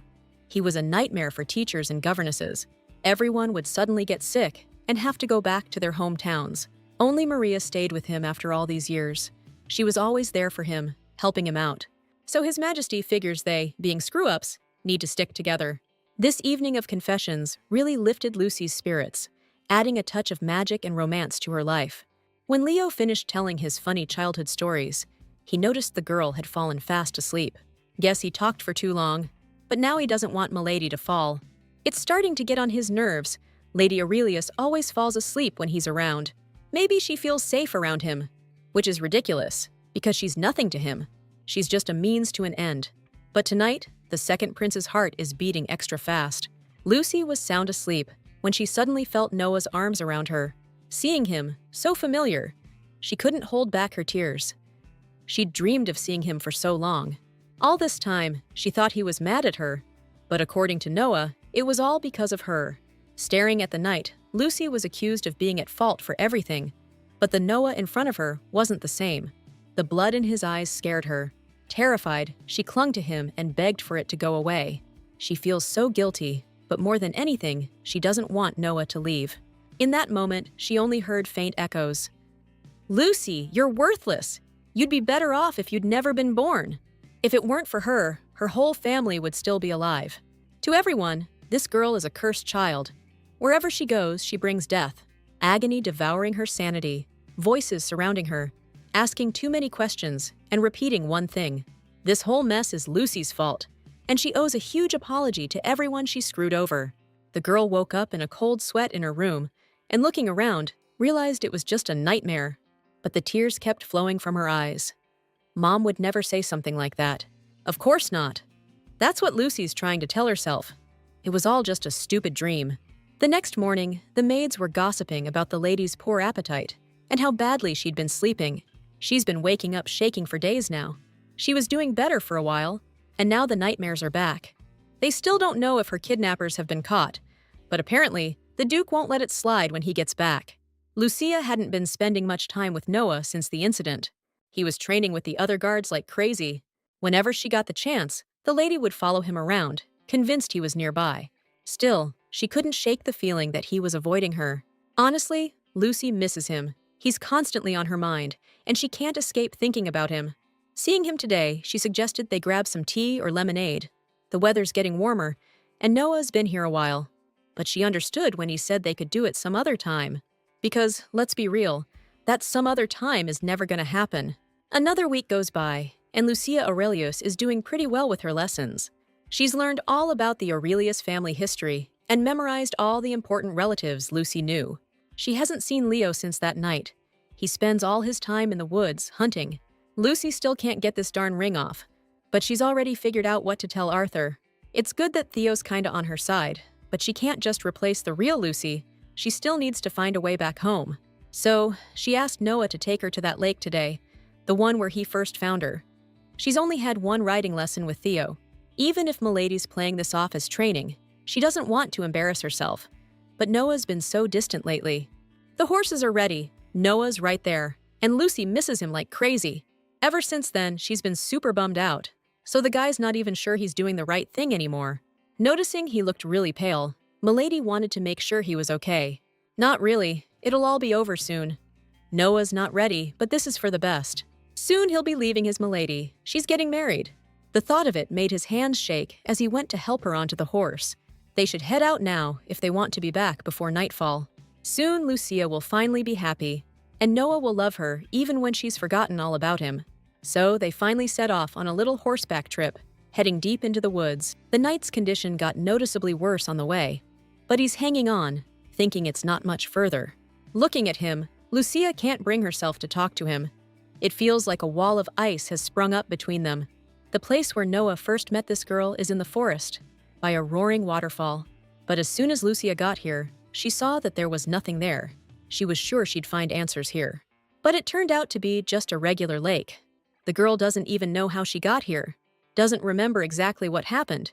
Just as she decided to ask the knight about this place, Noah suddenly doubled over and collapsed to the ground. Then came the dead of night. A white porcelain moon rose over the forest, lighting up the tangled paths. They don't have a ton of medical supplies, but Lucy managed to stitch up and clean Noah's wounds. Looks like he's got a mild infection, all things considered. With how badly he was hurt and all his training, it could have been way worse. The girl gave him willow bark tea to ease the pain, but then he noticed tears in her eyes. The knight can rest now. They'll head home at dawn, and he needs at least a week to recover. Noah's going to take Milady to the manor, but then he said he wouldn't be staying. He already spoke with the head maid. She found a more than suitable replacement for the lady, and now Lucy knows how to get here. Noah thinks she won't need him anymore, and that he shouldn't be around her. He's just an orphan, and an orphan isn't worthy to be the personal knight of the future queen. Hearing that, Lucy wanted to know who said he wasn't worthy, and what was this about her being the future queen? The girl is marrying the crown prince. Noah found out about it from a conversation with the head maid. Now it's clear, the guy decided to leave her because of some talk with the head servant.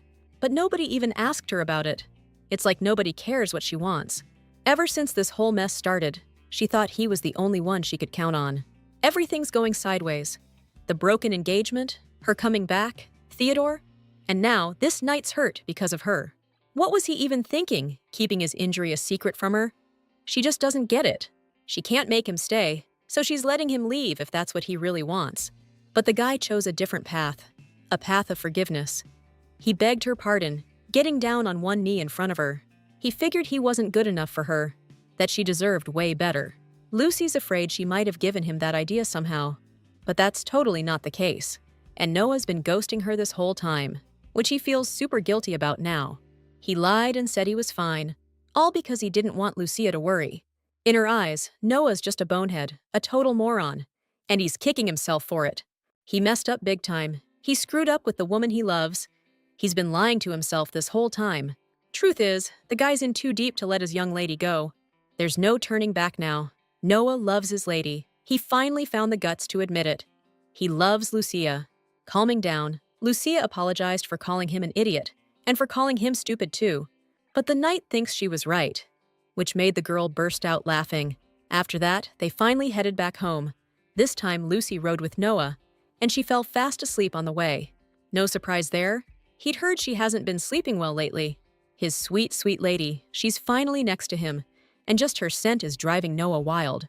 His warm touch woke his lady up. She doesn't even remember falling asleep. Seems like it's been a while since they left the estate. Her brothers must be worried sick. The forest was sunny and beautiful all day, but then the sky suddenly clouded over and thunder boomed. This is bad news. Noah said we better find shelter and fast. It's getting dark, and a storm's brewing. There's an inn not far from here. It's not safe to stay out here after sundown. There are legends that certain creatures roam these parts. Some say they're monsters, others just animals. Noah's not superstitious, but with Lucia here, he's not taking any chances. Her safety comes first. He's so close. She can't say she's ever been this close to a guy before. His lips look so soft. She can't seem to stop thinking about it. Lucia's stunned by what she's even thinking.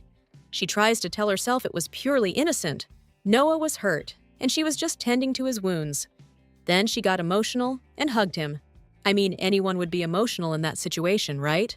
Lucia's just happy the knight's not pushing her away anymore, so she figures that's why she can't stop thinking about him. Suddenly, the horse screeched to a halt, and Noah pulled the girl tight against him. From the unexpected jolt, Lucia leaned back and felt the knight's solid body behind her. He slowly turned her head to the side, and she saw a huge forest wolf. Judging by the guy's face, he wasn't scared. He said wolves won't attack if you don't make noise.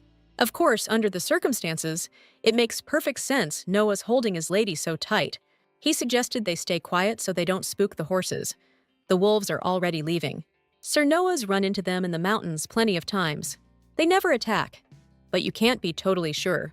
Surprisingly, Lady Aurelius wasn't scared at all, because her brave knight was right there with her. They needed to hurry. Looks like it's about to pour.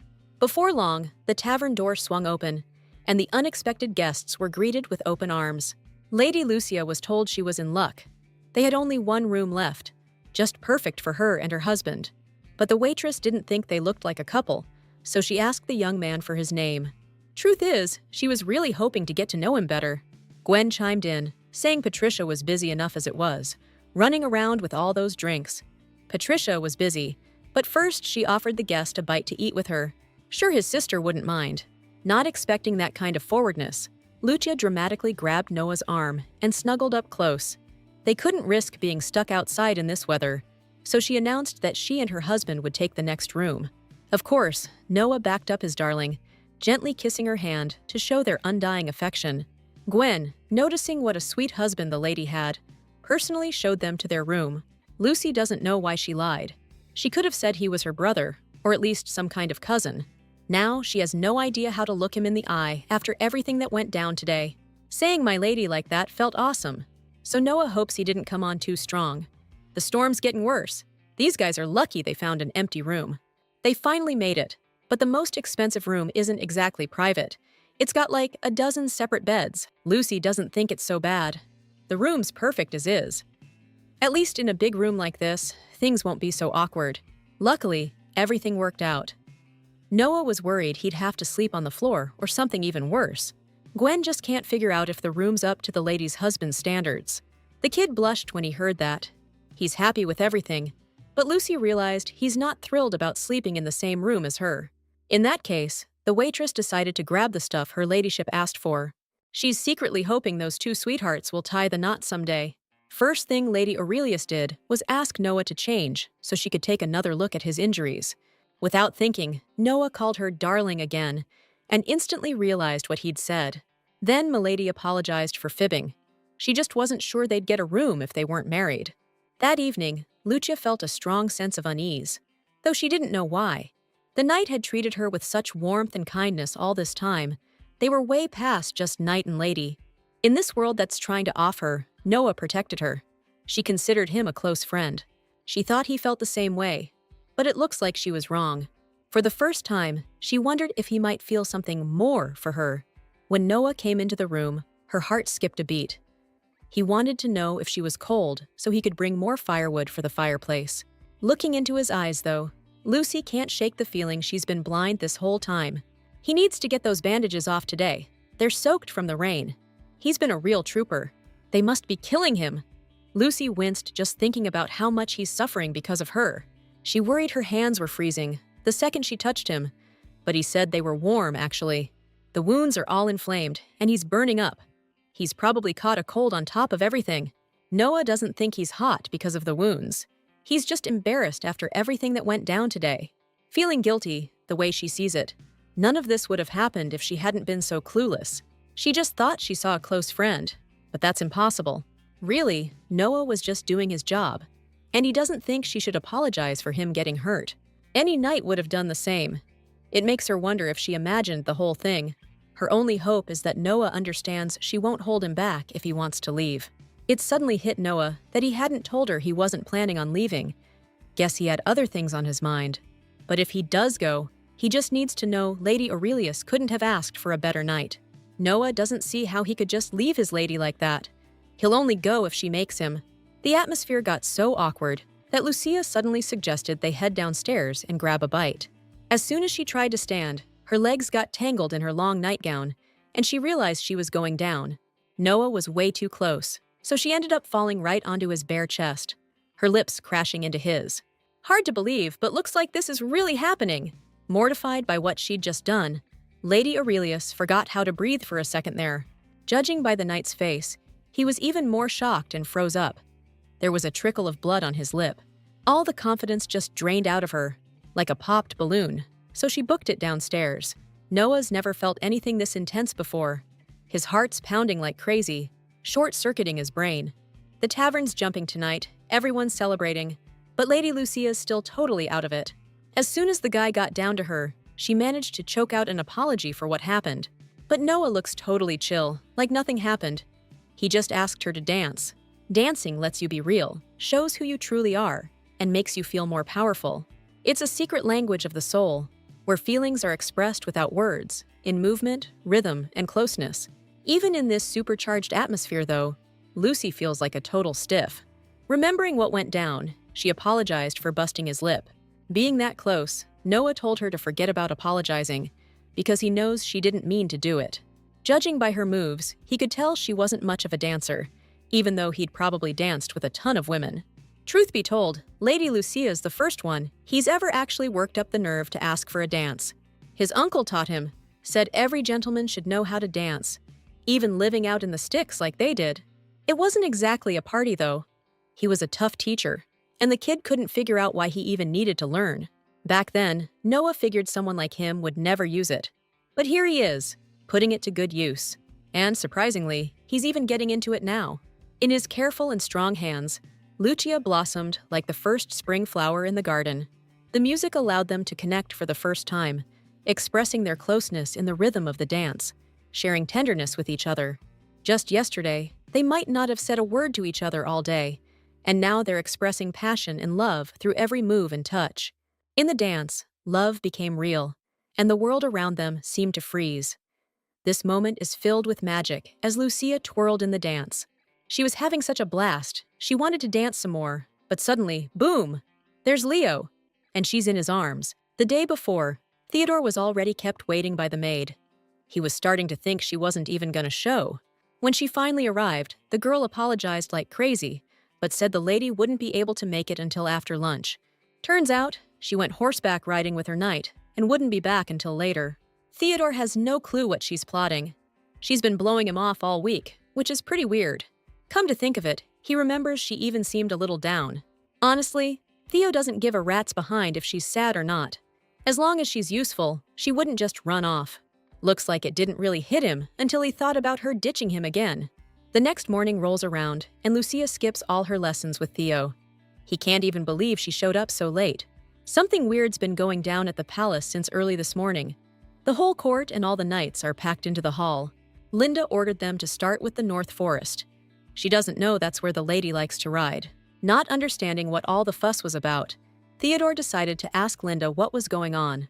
The maid was practically white as a sheet when she said that Lady Lucia never came back yesterday. Just then, the prince walked into the courtyard. The Crimson Lion witnessed their conversation, carrying a whole deer on his shoulder. The servants were freaking out, whispering about the bandage on his eye, saying His Highness must have gotten hurt out there. With all due respect, Theodore said it was their private matter and asked them not to bother the royal family. Still, Leonardo's convinced that if the future queen of Asianor is definitely missing, the royal family will definitely do something. Just like he's gonna do something. But first he needs to find out what happened. He's not backing down on this. Searching for Lady Lucia, the knights were back in the forest. But they still don't get why a noblewoman would come here. It's scary to think the lady would come here alone. But then again, she wasn't alone, was she? The commander remembers her weird night and figures they're definitely together. Or maybe she ran off. Noticing the commander's flapping jaw, Sir Leonardo suggested he shut it. Magnus thinks a storm's brewing. They need to head back ASAP, plus these woods are dangerous. Despite all the stories about this place, that's just more reason for Leo to keep searching. All that just happened gave the newbie the creeps. Lionel isn't just the prince's right-hand man. After the king and queen died, Lord Leonis, Lionel's father, raised the second prince like his own son. He's like an older brother to him, even closer than the crown prince. They've never even fought. Leo really doesn't have time for this. If Lucia's lost in these woods, she's in serious trouble. Lionel doesn't see what the big deal is. Does he even hear himself? According to the prince, Lady Lucia Aurelius is engaged to the crown prince of Asianor. Lionel thinks this girl's just bait, and not only that, they don't even know who she is. She just looks the part. The second prince is already convinced, but she has no clue who ordered the snatch. Lord Cedric was sure she was the real deal and sent a doctor to offer. Lucky for her, she was somehow resistant to the poison. So, His Majesty took him out. He really hoped Lionel wouldn't find out. The Crimson Lion iced a council member over some dame. The storm's getting worse, and the rain keeps coming down, making travel tough. So the night squad checked into a local tavern. As always, running into Lucia was a total surprise. Leo's eyes locked on her from the doorway, twirling in a dance. That's how he caught her off guard. When she least expected to see him, much less end up in his arms, seeing him took the lady's breath away. But what surprised her the most was the eye patch. Leo said it was just a scratch, but Lucia's still worried he should at least clean the wound. She asked how he got hurt, but all she got was a dazzling smile and a smoldering look. Honestly, the guy was really digging her reaction. He reached out and gently touched her lips, saying the most important thing was that she didn't get hurt. Turns out, his young lady wanted to see something, but they ran into some trouble. Feeling a tap on her back, the girl turned around and saw cute Noah behind her. The search party's come a long way, His Majesty's men are beat, so he asked the knight to feed the horses. Lucia tried to object, but Noah calmed her down and agreed without question. After that encounter, the girl felt uneasy.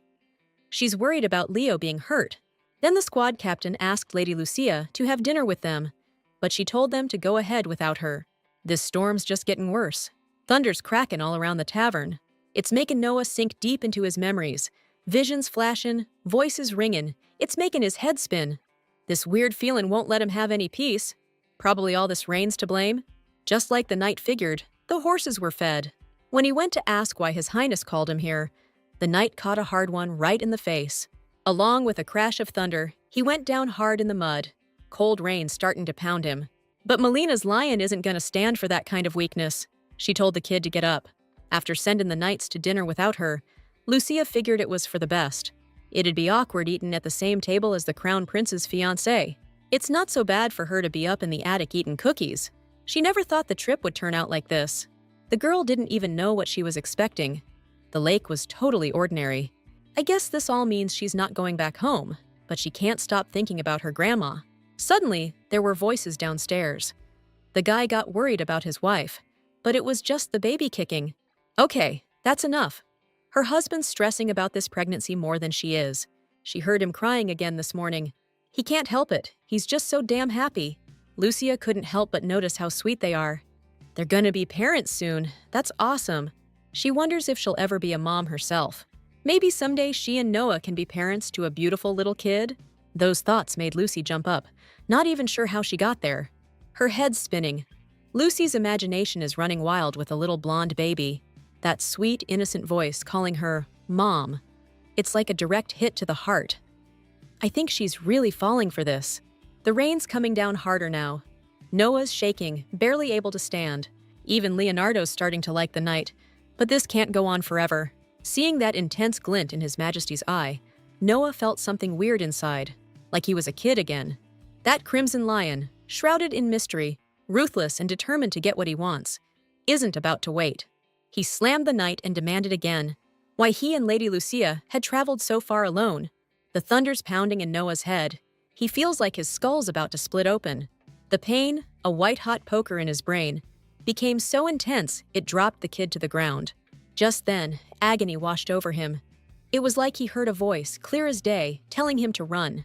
A vision of his mother flashed before his eyes, still desperately searching for her son. But then, out of nowhere, the little prince pops his head out from behind the throne. She finally found her little rascal. Mom's told Noah a million times not to mess with Grandpa's chair. But Grandpa doesn't mind the little prince playing around a bit. He's drawn to something about it. One day he'll be sitting here, Grandpa's precious Phaolon. The king's sure he'll be the best of 'em all. He just hopes he lives to see the day, to witness it with his own eyes. Mom fled the war, clutching the kid tight. Noah's tears mixed with the rain. That's his mom. A thunderclap, getting bolder and angrier, birthed a creature from the depths. With the lightning came a dragon, an ancient, powerful being, the embodiment of the knight's ancestors' rage, the incomparable Noah. Leonardo just couldn't believe what he'd just seen. He couldn't believe it was a dragon. They've been extinct for ages, so what happened seems impossible. Dejected, Noah just left. But Leo can't believe the guy didn't see anything. A storm rolled in, lighting up the forest, and a huge white wolf, a real beast, emerged from the thick woods. Haunted by what he saw, the knight returned to the tavern, misery and pain tagging along. He had a family, a home, a mom. It's hard to believe they're all just gone. Noah snapped out of his deep thoughts, hearing a voice he knew well. Lucia met him in the hallway. Seeing him, she broke into a smile, her eyes sparkling with joy. She'd been looking for him, but for the first time, Noah didn't seem happy to see her. His face was a mask of despair and agony. Oblivious, Lucy said she was just taking a walk and wanted to check if he'd fed the horses. At that moment, the heartbroken young man couldn't take it anymore and collapsed onto her shoulder, his safe place, the only thing he had left. Barely holding back the unbearable pain, he asked if he could just stand there for a moment. The knight's shaking all over, clinging tight to Milady, but she can't even believe he's actually crying. The storm's just getting worse. Lucy can't hear a thing, but she needs to know what happened. With a lump in his throat, unable to say a word at this crucial moment, Noah just wants to be near her and feel someone's warmth. The pain of loss is immeasurable, and despair crashes over him like a freezing wave. Searching for comfort, the young man held his Milady close. The next morning, Alexander's sister was brought back safe and sound. As soon as he arrived a few hours ago, he was immediately told that his sister was missing, and that His Majesty had gone to look for her. Sir Alexander offered his deepest apologies for not being able to help at all. But Leonardo doesn't need any of that, he's happy to do it. Last night, Noah just couldn't bring himself to talk to Lucia. All he did was apologize. His clothes were soaked, and he didn't want to get her dress wet too. Out of nowhere, he says he ran into some real jokers on the way to the stables, and they gave him a real warm welcome. Seeing him so upset is bumming Lady Lucia out. She knew right away Leo was behind it. The captain said they already got your bed ready, milady. They asked the innkeeper so Lucy could have some privacy. Besides, the Duke will have their hides if he finds out they slept in the same room as the lady. Now, you all need to get some rest. Before leaving, Lucia wished the knight a good night. Noah bowed and left quietly, but the girl gave Leonardo a serious stink eye. Looks like he upset his young lady somehow. He finds it kinda cute, actually. The second prince definitely saw it, but that's impossible. Dragons are just rumors these days. They died out ages ago. He's positive there's nothing left of them but legends and stories. Leo couldn't sleep that night, so he looked over at Lucia, sound asleep and probably dreaming sweet dreams. But let's be real, no lady sleeps like that. She's way too down to earth. The thoughtful prince tucked her in with the blanket. He still wasn't sure if she was mad at him. His little lady? No way she can stay mad. He's already won her over. Honestly, Leonardo doesn't like to share, so he decided to take what's his. Her sweet lips. Just then, he felt someone grab him by the scruff of the neck and yank him away. The furious knight dragged His Majesty to a dark corner and clocked him one right in the jaw. Noah thought it was pretty low of him to just cut off the conversation and walk away without a word. The second prince could see that this jerk was seriously strong. He even flinched a little. Not long ago, Leo wanted to know who he was. The truth is, Noah's his lady's knight. If His Highness pulls another stunt like that, prince or no prince, this knight will take him down. After everything went down, Lady Aurelius was safely back home the very next morning. Rumor has it, there's some mysterious do-gooder running around masked as the Avenger. During their chat with the second prince, Theodore stayed out of it. Out of everyone who could be involved, he can't figure out why it's the Crimson Lion. Honestly, Lucia could have gotten back herself. She just got caught in a storm. Besides, Sir Noah was with her. Even so, her older brother was absolutely livid because of her reckless actions. He has no clue what made her wander so deep into the woods. Hearing that Lucy just wanted to check something out, Alexander blew a gasket and said she should have taken guards with her. And as for the knight, he should have made damn sure the future queen got back on time. They told Alexander that his behavior was out of line, and he agrees with the headmaid. Noah's gotta leave the Aurelius estate. A spark ignited in the knight's eyes the second he heard the master was lining up some noble knights for Lucia. Just like you'd expect, she pushed back. She's already chosen Noah, and he's her only knight. As far as she's concerned, whether he stays with her or leaves is up to him and him alone. Deciding to set things straight, Alexander declared that while their father's away and Lucy's married, he's in charge of the family. Since he told her to pick from the knights, he suggested. She decided to make something clear too. Lucia owes him her life, and if he leaves the Aurelius estate, she's going with him. Just then, a maid walked in, announcing that the doctor had arrived. So, Lucia told Jane to take Sir Noah to the doctor, and said she was going to get some rest in the meantime. Even though Noah's convinced he's fine and doesn't need a doctor, he wouldn't dare disobey the lady's orders. Seeing his chance, Theodore rushed over to his sister, grabbed her arm, and dragged her away. He squeezed her hand so tight that Lucia finally had enough and yanked her arm free. The guy's acting like his sister's lost it. Alexander's pissed because he's worried, but this dude's just being weird. She knows damn well he couldn't care less if she's safe. Theo, flying off the handle, accused her of having no common sense or decency, even called her a moron. And he can't believe what she was thinking, arguing with Alexander, and over some two-bit night, no less. Not putting up with that kind of rudeness. Lucy snapped that she wasn't saying anything to him right now. He's being a total jerk and a grump, so she doesn't even want to talk to him. Milady's just tired. She wants to rest, so she suggested they continue their lessons tomorrow after lunch. In the morning, she went to the garden. Tomorrow's the big day, but she's not feeling it. Thing is, she's got no other choice in her situation. Hearing her name, the girl turned and saw Noah beside her, like something out of a fairy tale. He should be resting right now. The doctor checked him over, but the kid really wanted to see his lady. But if Lucy wants some alone time, he's ready to bail. But she definitely doesn't want that. Seeing the knight's battered body, the doctor could only guess in horror what he'd been up to. What's worse is he was training in that condition. These young guys always try to push themselves too hard. The old man's amazed how the kid managed to avoid a serious infection with wounds like that. He doesn't know who stitched him up, but that person did a great job. The knight got seriously lucky. He's better off staying in bed right now. The wounds are serious and could lead to some nasty complications. Unpleasant thoughts, fever, even rash actions. This concoction could really mess with his system and mind. His influence doesn't last long, and not everyone even has problems with it. That sounds super promising. Noah should have listened. He told Lucia the doctor just gave him some meds and told him to get some sleep. Right now, the guy's burning up inside, his head's spinning. That's why Lucia decided to check on him.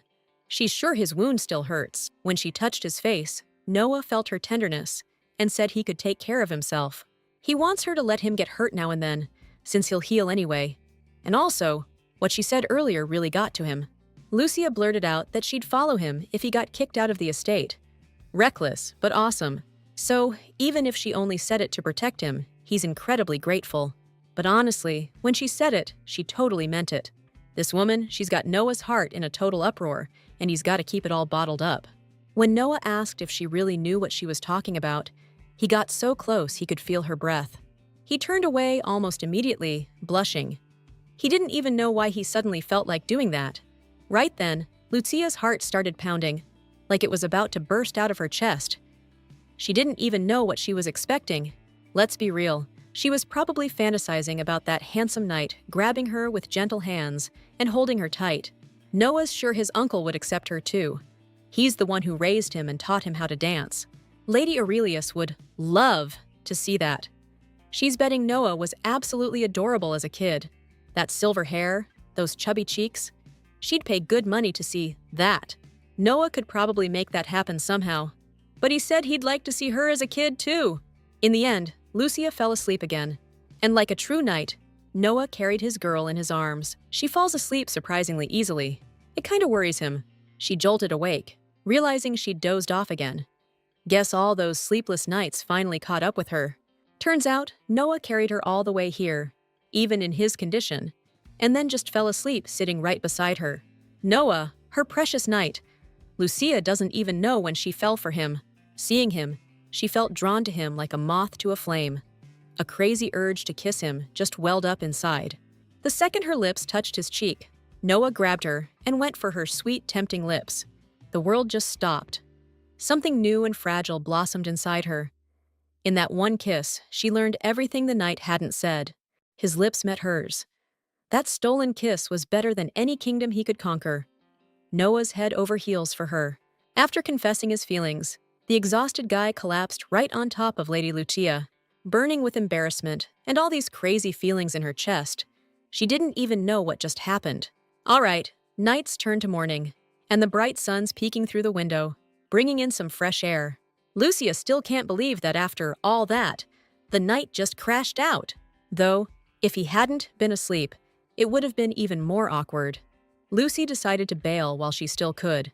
Surprisingly, the guy was a freaking tank, but she somehow managed to wiggle out from under him and landed on the floor. She can't shake the memory of his confession. There's no way she's sleeping after that. Either way, she's hoping he wasn't just delirious when he said all that stuff. Ever since Lucy got dropped into this crazy world, the night's been watching her back. Now it's her turn to take the reins and handle things herself. No word from Magnus since they left port. They should be sailing into the northern seas by now. They're due back in a month. The Crown Prince wants everything ready for their arrival.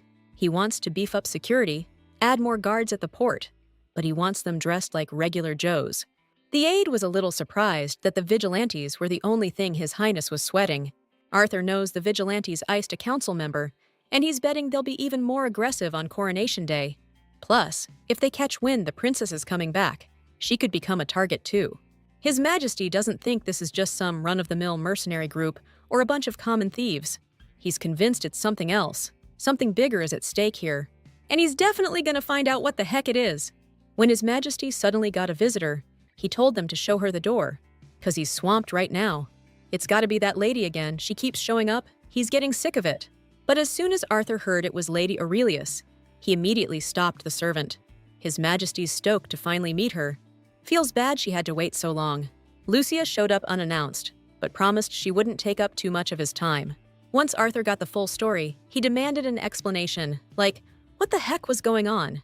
Looks like the butterfly finally broke free from the spider's web, but she's still not out of the woods yet. Truth is, she came to give him her answer. She's in. She'll pretend to be his bride until the coronation. But after that, she wants the Crown Prince to announce they're calling it quits. Oh, and she also needs His Majesty to sign a contract. As soon as Arthur read the contract terms, he knew the lady didn't trust him one bit. And since he hasn't exactly given her a reason to trust him completely, even though Lucy's not sure he'll go for the contract, she wants to make sure. If political tensions are as tight as he says, she'll do whatever she can to help him keep things from blowing up. One way or another, he and Claire are gonna meet and get hitched sooner or later. But she's past caring about that now. If Lucy's cover gets blown, she's going to jail, and it won't just be her who suffers. Theodore and Alexander will be fine, considering the Duke's pull. But Noah, she's got to protect him no matter what. I, Lucia Aurelius, daughter of Duke Nicholas Aurelius, hereby pledge to fulfill the role of Crown Princess until the coronation. In return, Crown Prince Arthur Felix I must fulfill one condition. Lucy didn't even see His Majesty get so close. Doesn't he realize how little she thinks of him? The Crown Prince, in accordance with his royal decree, pledges to protect the applicant, the Aurelius estate, and its subordinates. The prince solemnly swears that under no circumstances will he take Lucia's life, neither with his own hands nor by order. It's clear to him now, the lady wanted to break off their engagement because she's convinced he's gonna offer.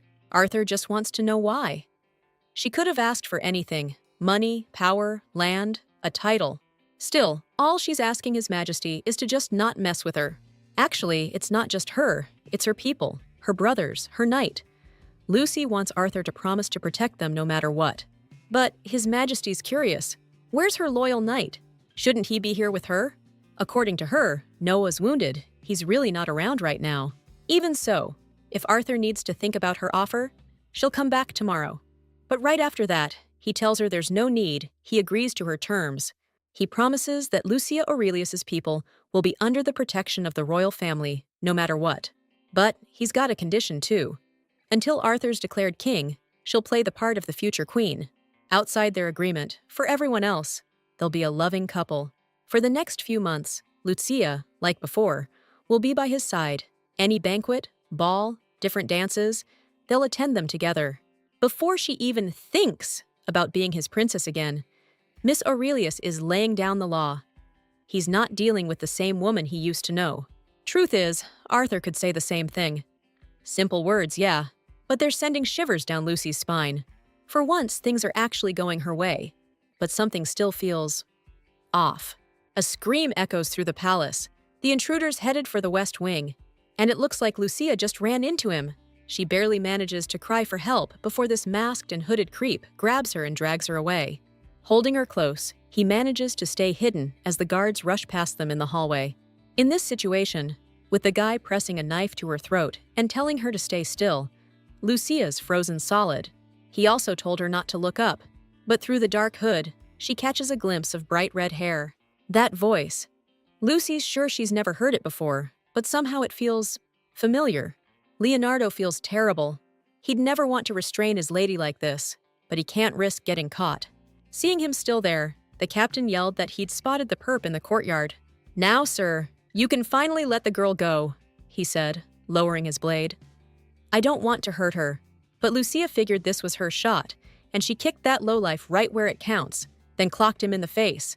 Just as another knight approached Max, they both froze, seeing the criminal taken down by the young lady. The guards rushed over immediately, but the criminal decided to make a run for it. Not wanting him to escape, the feisty young lady hurled her shoe at him. Unsurprisingly, it didn't work. Max just came over to make sure the lady was all right. Some thief managed to slip past the royal guard? There has to be an explanation for this. After everything that happened, Prince Arthur rushed to Lady Lucia, worried about her condition. She'd expected a commotion, of course, but it's more stressful than she thought. Furious, she shoved his hand away and coldly snapped that everything was fine, that nothing mattered here anyway. According to the butler, the lady, bless her heart, wasn't hurt, but they still called a doctor just in case. But Lucia's convinced it's not necessary, says she didn't see the guy's face or recognize his voice. Noticing how pale she was, Sir Arthur kindly suggested she stay the night. The lady wasn't having it. She really wanted to go home. It had been a rough day. Not wanting to argue, Arthur only agreed on the condition that he go with her, along with the guards. Lucia shouldn't forget their arrangement after all. If they want to fool everyone, it's better if rumors start spreading. Now that she's at the lake house with Aurelius, it's hard for her to imagine spending months like this. She still wonders if she made the right call. Luckily, Noah was there to greet her when she got home, and her heart finally felt calm and at peace again. Seeing him makes a lady feel like she's floating on a cloud, with a million butterflies going crazy inside. Flowers can say things to the heart that words can't. It's the true language of love. Like a delicate flower blooming at sunrise, Lucia blossoms with just one smile from her knight. Without hesitation, she threw herself into his arms. Now she's sure she made the right choice. Everyone saw Prince Arthur and Lady Lucia. He carried her in his arms all the way from the West Wing. The maids think the crown prince has changed a lot since Lucia showed up. Still, she wants to walk on her own, but Arthur just told her to hold on tight. He figures it would be great if she could just, tone down the whole "I can't stand you" vibe, at least until they're out of the garden and away from prying eyes. Aristocrats are visiting the palace more often, so there's bound to be some nobleman lurking in the garden. Arthur told the lady not to turn around. He already saw someone in the garden, and it's freaking Lucia out. Claire didn't just show up here randomly. Lucia's waiting for the main character to finally make her entrance. The truth is, Lady Aurelius's heart completely belongs to her precious knight. She doesn't even remember the moment she fell for him. His lady is so beautiful and captivating. Noah's drawn to her like a moth to a flame. He can't resist. Just once, Noah wants to taste her lips, to feel that connection, even if only for a moment. He's convinced this is just a dream, and if it's just a dream, he can't help himself. Noah loves her, but holding back is getting harder and harder. He wishes his beloved would have mercy on him. He's already lost everyone, and more than anything, he doesn't want to lose her forever. The young man couldn't bear it if he lost her too. He woke up thinking about it, realizing it was just a dream. But what kind of dream was that? A few days later, His Majesty sent a carriage for the young princess. From now on, they'll have breakfast together every week.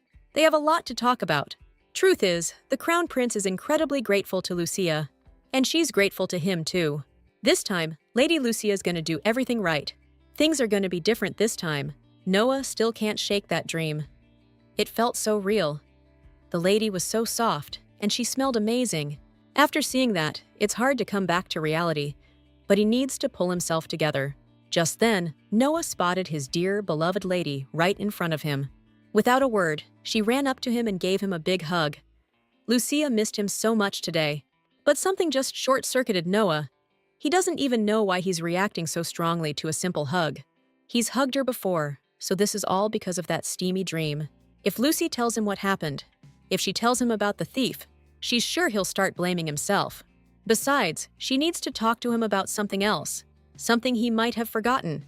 So, Milady dared to suggest that a tender kiss on the neck might jog his memory. Seeing his confused face, she apologized and said she meant to kiss him on the cheek. Still, Lucy really needs to see him tonight. She has something to tell him. The next day, the sky clouded over. A thunderstorm began, and the Aurelius estate was plunged into darkness. Noticing that Theodore had been staring for a while, Lucia figured he wanted to say something. When he suddenly asked where she was that morning, she explained that she needed to discuss some things with the crown prince. Since Theo read the diary, she's certain he knows she wanted to call off the engagement. The news hit the kid hard. He's convinced they'll catch her. Lucia, though, thinks she's the one who should be worried. Her brother's already made it clear he doesn't give a damn about her safety. Truth is, he needs her alive to be useful. Theo's kept her secret, and he only puts up with her because she's proven her worth, not because he enjoys having her around. The kid said that after the Asinor incident, she needs to study other kingdoms. Lucy's already picked out some books, but if her brother has more, she wants to know. She's got the basics of Elionion down, but her pronunciation still needs work. The lady's getting better at writing, making real progress, but the harp's gonna take more time.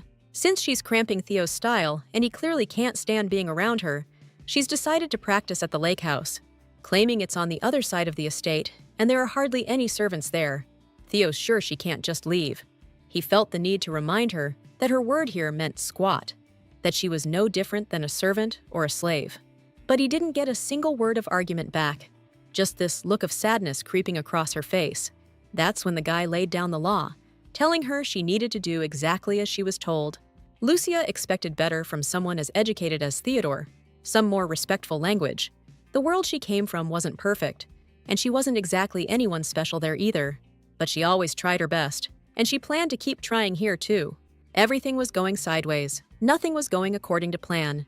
That night, Lucia was walking down the hall when she heard a crash, and looking in the bathroom, she saw Noah had taken a spill. Luckily, he wasn't hurt. He just wanted to wash his hair and slipped. It was a pretty awkward situation, so she kindly decided to lend a hand. Noah can't get his wounds wet, and I bet it's a pain for him to even lift his arms right. Judging by the fact he's not saying anything, it's pretty clear he doesn't remember a thing. Looks like the medicine the doc gave him is working. The kid's already looking better. Noah says they did the trick. They're helping, and now it's just some nasty bruising. Hearing that, Lucia didn't even ask, and just started poking and prodding the knight all over. She touched every bruise on his body, and Noah got so embarrassed he covered himself with his robe. Only then did the girl realize she messed up. She should have at least asked first. Noah didn't want to embarrass her, but the way she reacted makes him want to tease her a little more. Since Lucy's the first woman to see his body, he said she's going to have to pay the piper for that. In her eyes, he's just a jerk. He doesn't even remember what he did, and he's talking about paying up. Lucy's one tough cookie, though, so she stepped up and took responsibility for her actions. No questions asked.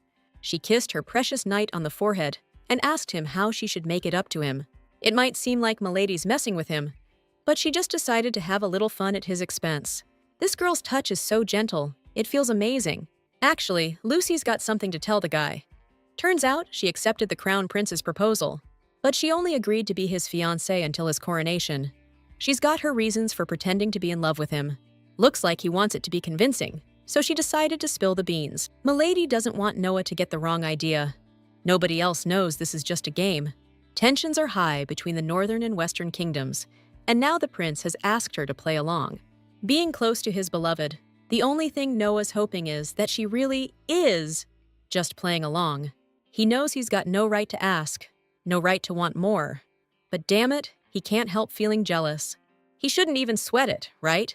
Lucia's heart already belongs to someone else. She's in love with another dude. But she's scared he doesn't know that, and that just feels so wrong. This guy kissed her, told her he loved her, and now he doesn't remember a thing. It just hit Noah like a ton of bricks. That wasn't a dream. He dropped to his knees, apologizing like crazy. He's thinking he never should have, you know? Before he could finish, Lucia touched her warm lips to his. Her real name is Lucy. After everything that happened, the guy forgot how to breathe. He barely managed to catch his breath. She loves it when he calls her "milady," but she's dying to hear Noah say her name, just once. The second the knight said her name, her heart about jumped out of her chest. She'd never felt anything like it. The air got way too thick, so they agreed to talk tomorrow. Actually, the heroine's been called that before. Leo uses her first name all the time. But for some reason, coming from this guy, it hits different. They hadn't been this close, this intense before. Lucia could barely calm down afterwards. That night, Noah can't think about anything but Lucy. It's a total head trip. Ever since Cena ended up in this world, her world, everything's gone completely off script. She can't shake this gnawing feeling, like she's been here before. Later, while picking out a dress, Lucia asked the lady to repeat what she'd said. The lady was asking what kind of veil she wanted, with jewels or lace. Sure, she could just go with a plain veil, but Lady Gullet doesn't think it'll match the dress. Lady Lucia's maids can't believe she's leaving the estate so soon. It's all so weird. In the book, Lucia was the villain everyone hated. But in this world, everyone seems to adore her. Except for Theodore and the Crown Prince, though maybe Lady Lucia's missing something. Then again, she didn't even finish the book, and she really regrets it. Eventually, Lady Gullet left the girl alone with her dress, so they could get acquainted. Lucia's definitely never worn a dress this beautiful before. It's a shame it won't ever see its happy ending. She just hopes someone else gets to wear it someday, even though she wishes she could wear it to meet her destiny. Too early to think that far ahead, Lucy hasn't seen Noah since last night. She doesn't even know what to say to him. Are they even a thing? What about having kids? It's all way too soon. Time to get someone to help her out of this dress. Sounds like someone's coming this way.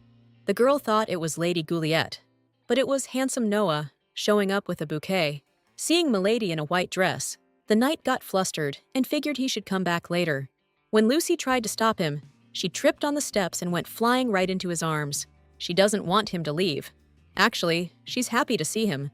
But looking at his face, it seems like Noah isn't exactly thrilled to see her either. Truth is, the guy was dying to see her. Couldn't wait, he was up all night.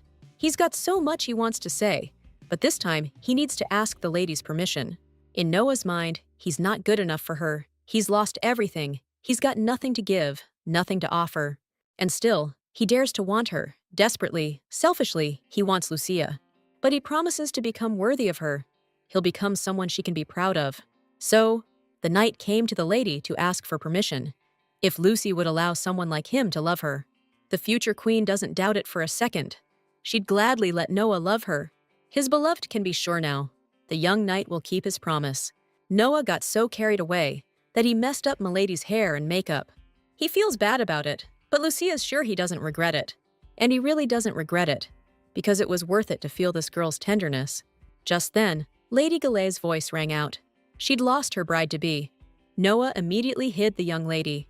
It seemed like the lady wouldn't notice them under the stairs, if it wasn't for that damn nosy dog. Lucy thinks it might be wise if they weren't so obvious about it next time. Her heart's about to beat out of her chest, so she doesn't understand how Noah can be so calm.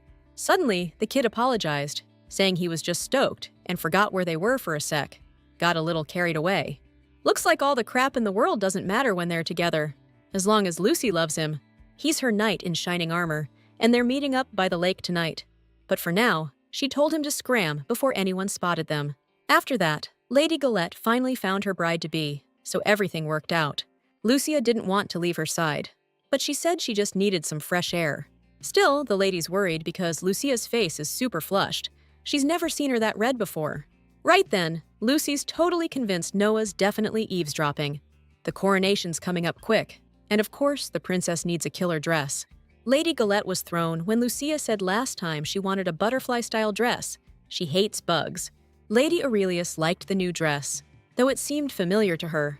Suddenly, these thoughts made her head spin, and she collapsed unconscious on the floor. That evening, the heavy rain started again, and the crown prince still couldn't figure things out. He and Lucia had been engaged all this time, but he'd only just met her recently. He's got this weird feeling, like she's been around forever, but Arthur feels like he's been searching for her his whole life. Lady Aurelius, there's something more to her, something way too familiar, like the crown prince has met her before, but at the same time, knew her his entire life. The rain's getting worse, the skies lit up with lightning, and a carriage pulled up to the Aurelius estate that rainy night. Water, where a young, defenseless girl is drowning, bottomless and so vast. It feels like the current is carrying her away into oblivion, slowly and smoothly, almost gently. But the quiet life got turned upside down when this ancient dragon showed up, a real force of nature. After pulling the girl from the water, the young dude was stoked she was still breathing. Years flew by, and before you knew it, the girl was 18. Time really does fly. On her 18th birthday, she was freaking out, worried she wouldn't measure up and would embarrass her dad. But a father's love is forever, so Lucy will always have a place wherever he is. That was one seriously weird dream. Lucy woke up totally confused. She glanced out the window and saw Noah in the middle of this raging thunderstorm. She was super curious what he was doing outside so late, especially in weather like that. Without saying a word, Noah just pulled her in for a tight hug, making sure she was okay. He started firing off questions, wanting to know how she was doing and what had happened. Lucy only remembers feeling sick in the dressing room, but it actually started that morning. Noah's really worried. She's been falling asleep a lot lately, and this time she actually passed out. Ever since she got here, she's had a constant headache, but it's been getting worse recently. Noah says the healer strongly advised her to stay in bed. That sounds so boring. Besides, they were supposed to go on a date, and Lucy missed it. So, Noah decided to keep her company and asked if there was anything she wanted to do. If this counts as a date, and Lucy can ask for anything, she asked him to read to her until she falls asleep. She loves Noah's voice. It's so soothing. And also, as of today, they're officially a couple. So, he better remember that when they celebrate their anniversary. He'll never forget this day. Honestly, he won't be able to stop thinking about it for a long time. Suddenly, there was a knock at the door, and the maid announced that His Majesty had come to visit. Hearing this, Lucia asked for a dress to be prepared for her, promising to come out soon. It was too dark in the hallway, but it wasn't that hard to make out the Crown Prince's face. He'd heard what happened to Lady Aurelius today. Luckily, she's doing all right now. Since Arthur had come at such a late hour, he apologized and said he didn't want to bother her. The girl just wasn't expecting him to come. He said he'd send a carriage for her in the morning. Actually, His Majesty came to bring her a contract, and it bears the royal seal. Anyone who lays a hand on Lucia or her people will be considered a traitor to the state. If Arthur couldn't convince her otherwise, he hopes this will put her mind at ease. The council recently set a table for honored guests. Arthur usually attends it alone or with his father. Thing is, this time he wants Lady Aurelius to go with him, but if he knew she wasn't feeling well, he wouldn't have come. Surprisingly, Milady agreed to go. It's their deal, and she'll hold up her end. According to the prince, the council doesn't expect her to show, and he figures they won't be too happy about it. Most of them are pro-Empire, and things have been tense lately. Lucy read about it. The Draken Empire was only formed 20 years ago. The current emperor overthrew the king of the north and seized neighboring kingdoms, creating the empire. The council doesn't approve of breaking off the engagement with the princess, since they're sure the emperor's nephew will take the throne. But rumor has it the former king of the north survived and is planning a rebellion. But more than that, His Majesty is sure the young prince survived too, and that he'll reclaim his throne, fair and square, no matter what it takes. Lady Lucia's tied up tonight. She's with her fiancé, but our guest can't wait any longer. The lady can't receive visitors today, but that's not stopping someone who really wants to see her. An amazing scene unfolds in the hall beneath the clock. Lady Lucia has finally met the prince. Something inside her seemed to jolt. She spotted a familiar figure in the crowd. Everything around her instantly ceased to exist, to matter. Lucia can't see anyone else. It's all clear now. The cycle of life has put everything in its place. This isn't how Sina wrote it at all. This story is different from her world. After all this time, Lucy finally met her. She's missed her so damn much. The voice calling Sina's name is coming from behind. The girls finally found her. Because Sina was looking for her sister everywhere, all this had happened before.